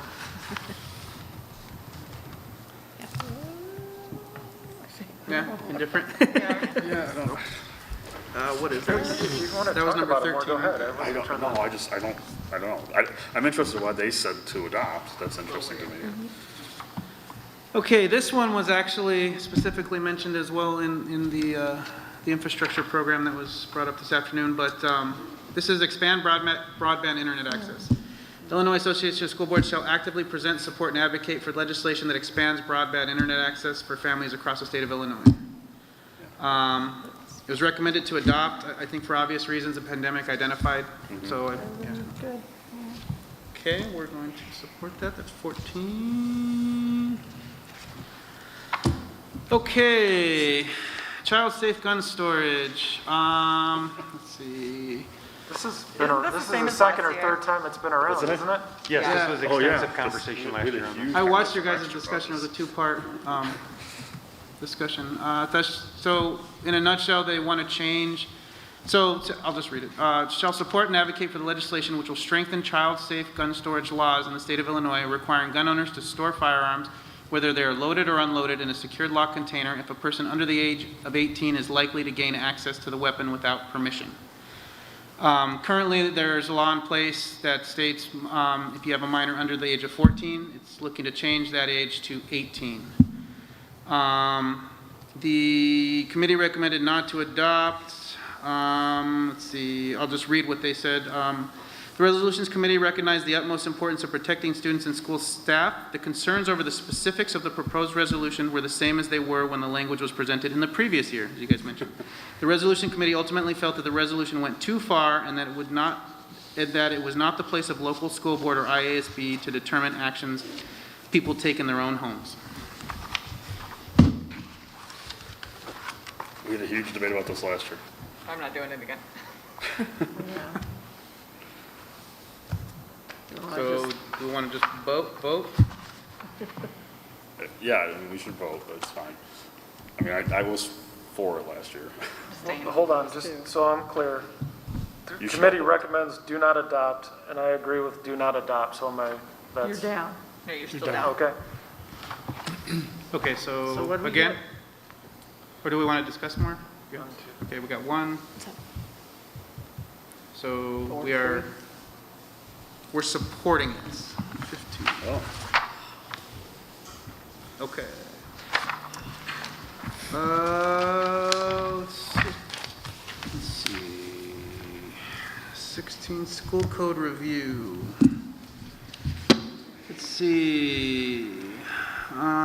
Board shall lobby the state of Illinois Illinois State Board of Education to complete an in-depth review of the school code and make recommendations for systematic education change to the General Assembly.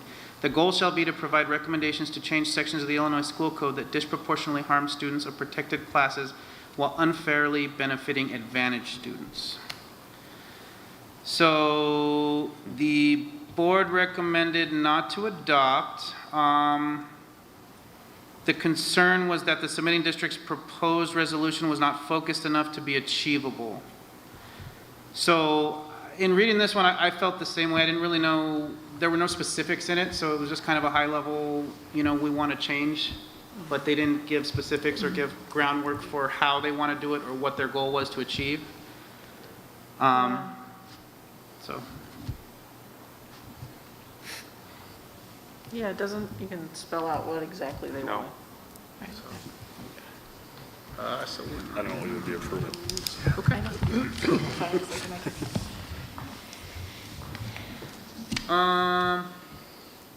So we got to go through all the amended ones too. We got pretty much everything on the list here. No, we don't need to. I guess that would be the board's conversation. The amended ones, if the board wanted to, they could entertain those, or they could agree to follow what the committee believes in. So the reaffirmation, they did put it on a consent agenda and just voted across the board. They didn't even have a discussion on it. So I don't know, do you guys have a particular opinion, or do we want to either support or not support, or do we want to discuss it? Are we talking now about the amended existing, or are we talking about reaffirmation? Well, there's one amending, so, And we said we didn't need to do that, right? right.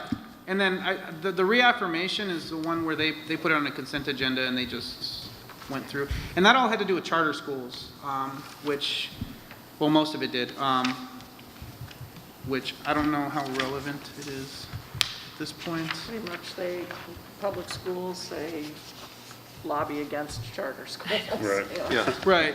Yes. so. I'm good. They kind of have There are a lot of them are consulting predatory. Okay, yeah, that's what I got from the reading. Yeah. Do we want to just vote to support or not support, or do we want to discuss? I think last year, the board, if I don't remember all of the conversation once we got to this point, because we had a lot of conversation on the new resolutions. I think the board agreed to follow the resolution committee on these moving forward. So the amending and the reaffirmation, I think our board agreed on the recommendations that the resolution committee stated. So should we take a vote on whether or not we want to do that? Does that work? Yeah, that's a good idea. Okay. Yeah, that's fine. Do that? Thank you. All right. We don't need that anyways. Thank you. All your time in that. Yeah, sorry, No, thank you. I don't know, I wish I thank had more you. knowledge for each subject, but No, I no. only have so much time. Yep, and then Mr. Gonzalez, we would also ask if after you go to the joint annual conference, and based on how it goes, if there's any interesting feedback or discussions or policies, not policies, but any of the resolutions that are passed or not passed, any significant findings.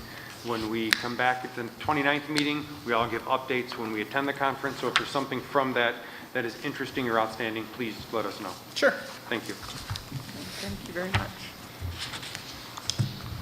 Okay, so we'll move on now to J5, right? Discussion and approval of additional full-time equivalent at Kaneland High School. Yes, thank you for that. And with that, I'll ask Dr. Atkins to come up and answer any questions that you have. I think the memo lays a lot of it out, but to see if there's any specific questions, or if Dr. Atkins has other highlights you'd like to share of the request. No, just thank you for allowing us the opportunity to bring an ongoing concern at the high school level to you for your support. And just as a quick thank you, I wanted to thank the existing staff at the high school for the excellent work they've been doing. I've been getting texts all evening from staff at the high school saying, please, good luck, that kind of thing. I'd also like to thank Mrs. Kuntz and Mrs. Shore, two of our counselors here who are in support of what we're asking for, and also to thank them for their time being key players in working with our students as we go through the grieving process this past week with our students, and then also all the day-to-day that we've listed in that memo. So if you do have any questions, I'd be happy to take them, but we are hopeful to add 2 support staff to our staffing allotment today and support our students.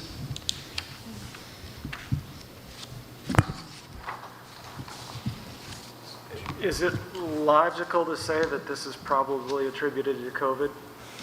I think that there's an uptick in a variety of issues that we see. I think that has been a lightning rod for a whole bunch of different things that our students are working through and dealing with. All right, so if it's a reasonable jump of logic, can we use ESSER dollars to pay for this? Thank you. I think the Student Services Department has been spread thin for many years. And while, I'm glad to see this in response to COVID, I would like, to see it continue beyond that, or at least data collected to see, how, much, once we're past this, the COVID thing, how else we might be able to use those positions and continue, and if it's beneficial to the district. And we did share in the memo that we'd evaluate this throughout that normal staffing process and come back with a suggestion for this in the minimum staffing plan for future years. You're keeping a list of all of these one-time positions for next year, right? Absolutely. Yes. Okay, so this one, are there other questions, by the way, or comments? Okay, so I'll entertain a motion that the Board of Education approve an additional 2.0 full-time equivalents at Kaneland High School to hire temporary social workers or counselors at a cost not to exceed $120,000, prorated by the length of the remainder of the contract year to manage the current caseload. These positions would be reevaluated during minimum staffing plan process. So moved. Second. Second. You have it. And a I roll have a call, request. please. Oh, sorry. No. Take the vote first, please. My request was that let us know when the positions are filled, but that's assuming know that the what? vote passes, so. Let us know When the what? positions are filled. Oh, You okay. must know. Okay. And we can do that. Absolutely. Okay. Mr. Carey. Aye. Dr. Lawler. Aye. Mr. Mankivsky. Aye. Mrs. Simmons. Aye. Mrs. Witt. Aye. Mr. Gonzalez. Aye. Mrs. Junk. Aye. Motion carries 7-0. Move on to J6, the discussion and approval of tutoring for 6th grade math students at Harter Middle School. Yep, I'll turn that back over to Dr. Atkins. Thank you. Thank you. As you saw in the memo, we're requesting to add a tutoring program at the middle school, specifically targeting 6th grade mathematics, as we've identified that as a needs area in our student population. It would be 1 hour after school, 4 days a week, Monday through Thursday. There would be an accompanying hour of prep for that teacher to be able to go around and connect with the existing teams, find out who those students are, what they might need, et cetera, bring them in, and then work with them on their math skills. To preempt the question, is this COVID related? We do feel that it is, and there's a significant concern with bringing kids up to speed, given the scope and sequence of mathematics. When they miss a key concept earlier on, it builds upon it, but it doesn't necessarily scaffold in the same spiraling fashion that ELA or social studies may. So it is something that we need to get in and remediate pretty quickly. So we're asking for permission to spend those dollars to be able to provide that program for our 6th grade math students. Dr. Atkins, do you foresee the tutors using that planning time to try different pedagogy, try different methods? Like, how do you foresee them using that planning time? All the above, looking for different strategies, techniques, methodologies, identifying the kids, what their miscues are, what they may have, what that specific key piece may have been from their absence that they need support with, all of that. Okay. And we're hoping that the teachers are, if we can, at the same grade level, but if they're at a different grade level and aren't part of that team, they may use some of their time talking to some of the other team members, looking at curriculum, reviewing it to make sure that they know where the deficits might be with our students. That makes sense. I have no problem with this. I guess I have questions, though, that this brings up. All right, so we're getting, the end of the semester is roughly Christmas. Are we going to be getting a bunch more requests for high school English, 8th grade science? What prompted this one versus, I'm sure it's not the only deficiency that we have from COVID?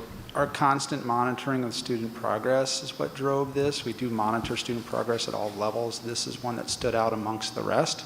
To answer your question about what could come, I don't know, but I would tell the board that should we see a specific concern area like this, we would problem solve and come to you with requests for support for that problem solving. I don't know what that might look like in the future because that's student driven. We continue to monitor our kids, and should we have anything that pops up that is a concerned area where we need to get in right away and do something, we would come forward with whatever those possible solutions might be. And the other piece, Mr. Carey, that we do for consistency, as we looked at the previous approval for the counselors or social workers at the high school, when we hear that need, then we go talk to the middle school and elementary and say, do you have similar needs, other needs? What are you seeing to make sure that we're consistent across the board? And in those instances, when we learned about the tutoring needs for 6th graders and the counseling needs at the high school, the other groups at that time said there might be something different. It may come up later, but at the current time, they didn't have the same level of needs or worries or concerns. Again, they could come later at the end of the semester after grades have been assessed. But right now, there's not other needs that stemmed from this conversation. Dr. Atkins, is this program after school? Yes. So what are we doing for students that maybe don't have the ability to have transportation or have, parental involvement, that kind of thing? Good question. I think we take that on a case-by-case basis and try to work something out with those families. Okay, so we do have some kinds of systems in place to offer support for those families? Support, yes. Specific, like if you're thinking like an after-school bus, I don't know that we've gotten that far. Okay, okay.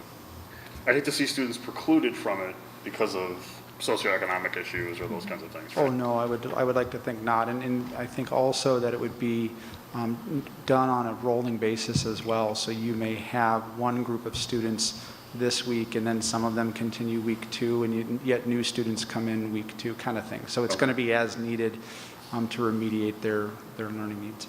Didn't we pay for a bus for the tutoring program last year? Yes, Okay. we did. I guess that leads me to the why last year but not this year. I think we're trying to accommodate the volume of students, because I don't know that it's the same volume that we had with that comprehensive tutoring program we had last year. If you find that it is a similar volume, will you come back then and ask us for a bus? Absolutely. Okay. Yeah, if we're finding that the program that we put together or the timing that we have, if there are other delimiters, whether it's materials, supplies, transportation, books, calculators, we would try to problem solve that, and if it's needed from the board, we would bring it back. Okay. Other questions? Hearing none, I'll entertain a motion that the Kaneland Board of Education approve an after-school tutoring program for 6th grade mathematics students at Harter Middle School, beginning as soon as possible, after board approval, at an expense of $3,268 through January 28th, 2022. Administration would then reevaluate the level of need and make a successive recommendation.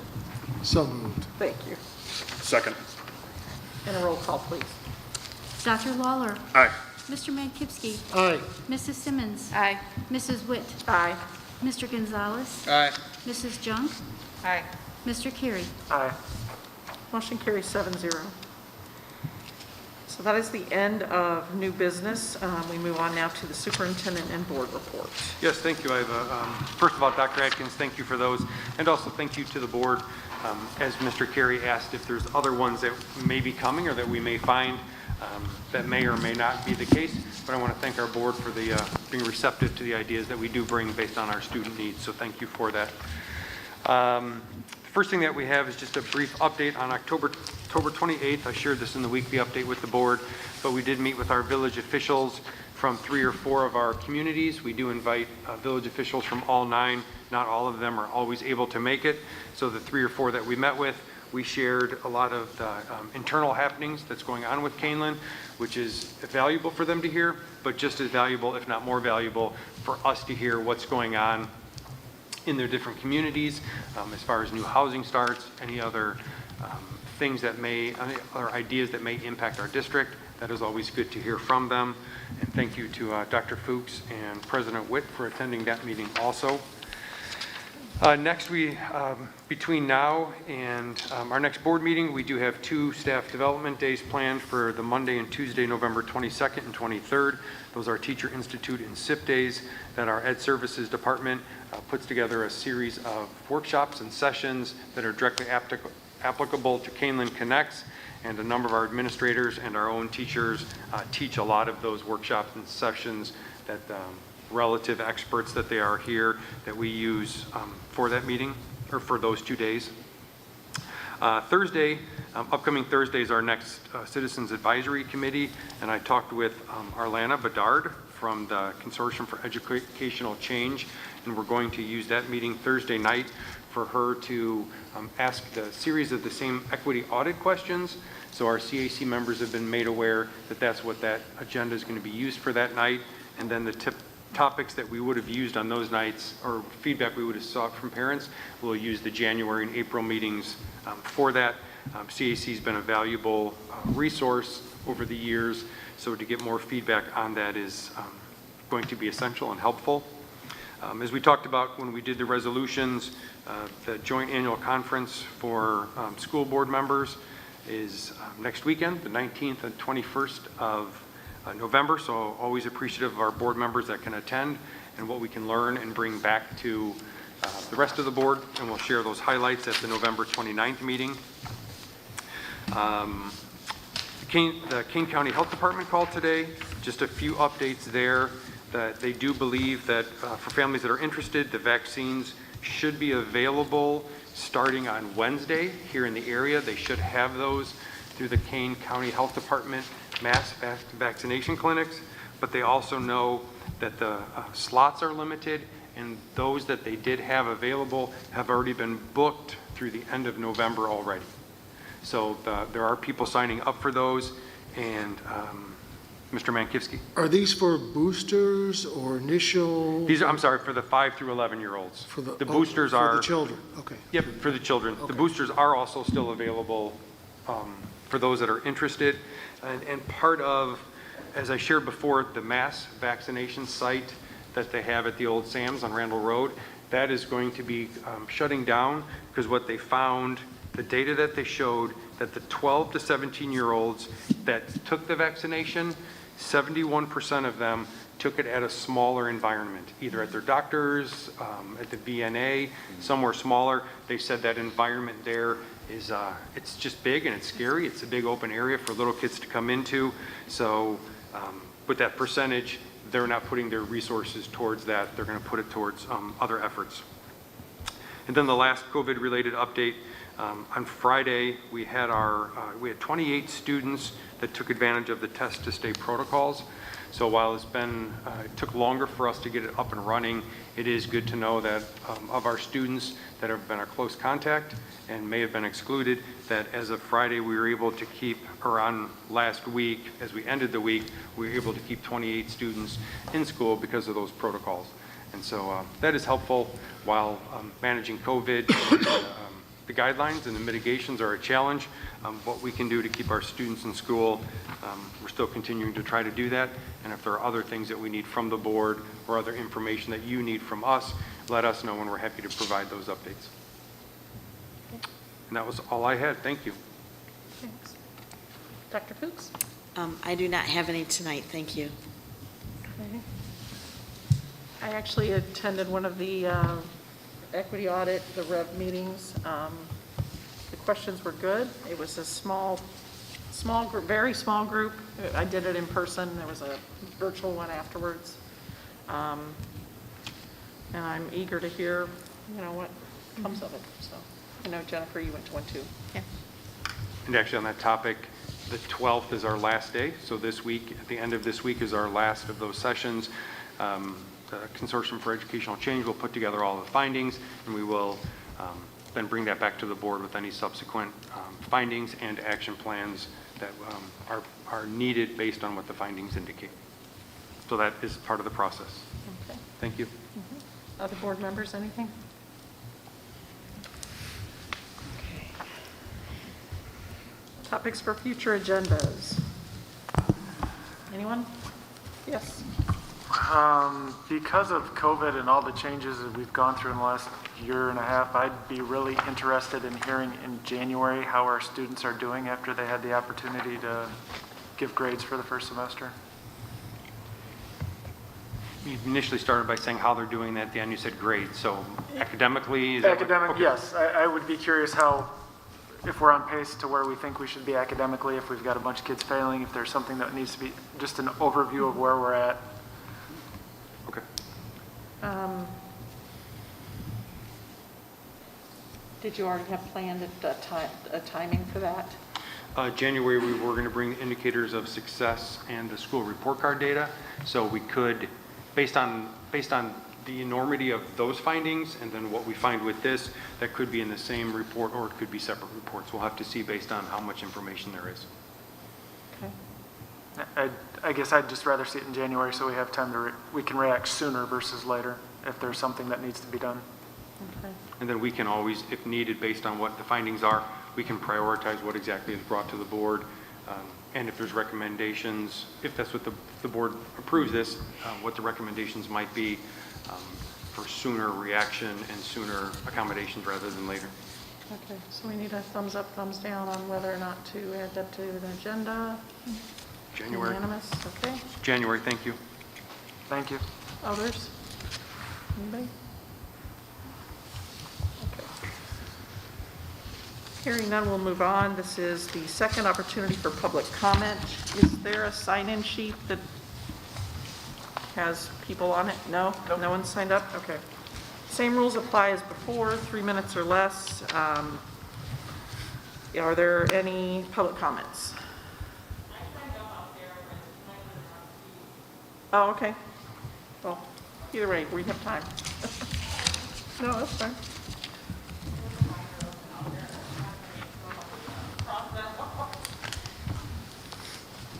Oh, gosh. Okay. Tonya Grosinger, Maple Park. Y'all know me by now. So a couple things.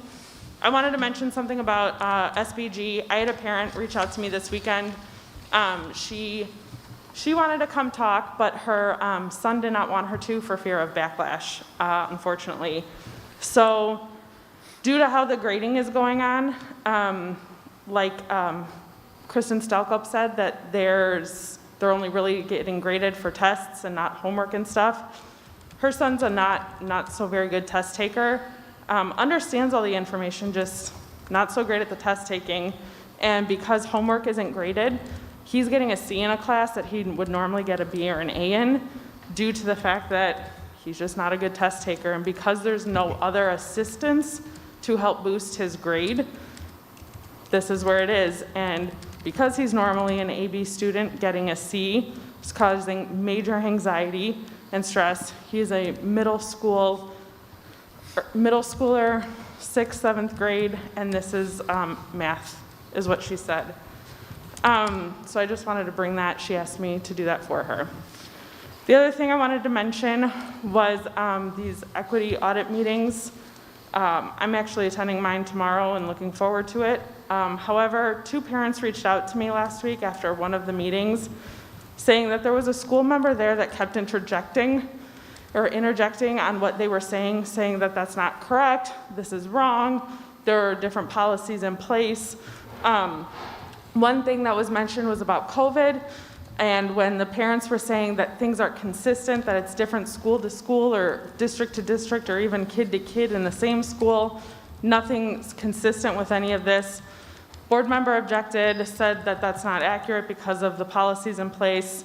However, this is what was asked of them, this is what the information that was given by these parents, and it just kind of showed me that when we speak and we say these things to you here at the board meetings, nobody's listening. Because we've said this since February, roughly, maybe more than that there's no consistency, there's nothing that's, 1 minute you could be quarantined for 10 days, 1 minute it's 14 days, 1 minute it's 10 days, but yet nothing from the King County Health Department has changed. And so we're trying to relay that information, saying that it's confusing, saying that it's not making sense. And yet when we bring that up again, we're told that's not accurate, but we've been complaining about it for months. So I just don't understand. I know I sound repetitive. I know I annoy many of you, I'm sure. But if you just heard what we were saying, I wouldn't have to stand up here and talk like this. Thanks. Thank you for your comments. Are there other public comments? Yes. Oh, sorry. And then we'll get to you.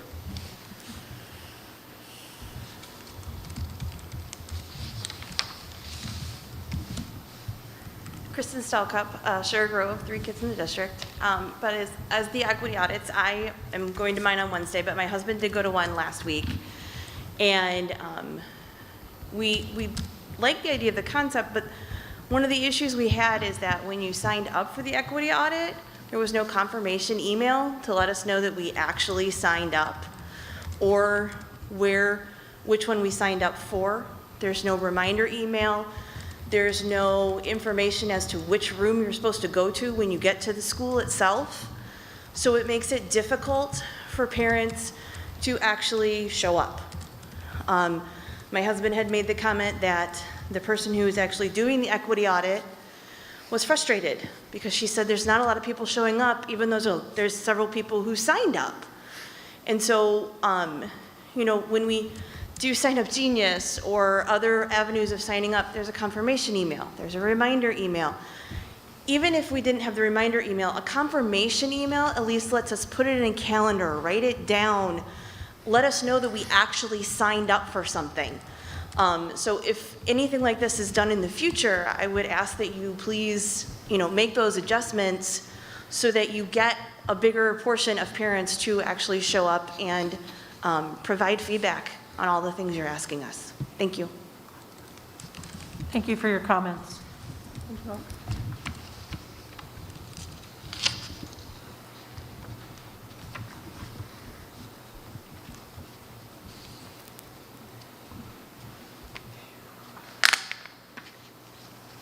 Jason Bennett, Elburn. I noticed in all the information tonight that there was talks about a Ignite Academy. I did some quick looking on the school's website. I couldn't find anything on that. I did find something just on a Google search, which was Ignite Academy or IgniteLearningAcademy.com. I don't know if that's what that is in reference to, or I'd like to hear some more information about the academy. This is the first I've heard of anything of it, and it seems like we're allocating some money to it, and just kind of curious what that is all about. I realize this is not a Q&A and whatnot, but in the future I'd like to hear some more information about that, or get that put up, some information on that somewhere. If it's out there and I missed it, then I apologize, but I couldn't find anything on the Kaneland website. Thank you. Thank you for your comments. Are there any other public comments?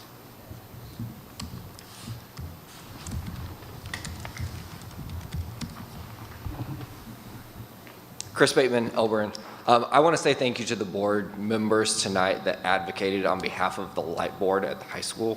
As a kid who grew up in high school in the drama, theater, and band and choir departments, that was what I did in school.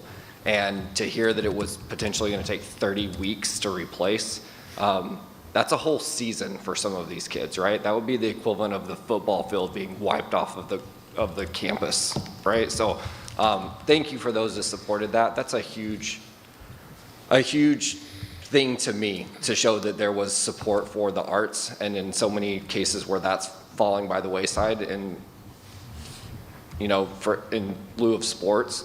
That said a lot to me, and a lot about those that advocated on behalf of that, so thank you. Thank you for your comments. Any others? Okay. Hearing none, okay, give me a second here. So we do have an executive session tonight, and we do anticipate action to be taken following the closed session. So once the closed session is concluded, the recording will include the action taken by the Board of Education that is planned for this evening. So we are proposing to go into executive session to discuss the Open Meetings Act, Section 2C1, 2C2, and 2C9. So I'll entertain a motion to go into executive session. So moved. Second. And a roll call, please. Mr. Mankowski. Aye. Mrs. Simmons. Aye. Mrs. Witt. Aye. Mr. Gonzalez. Aye. Mrs. Junk. Here. Aye. Mr. Carey. Aye. Dr. Waller. Aye. Motion carries 7-0.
33.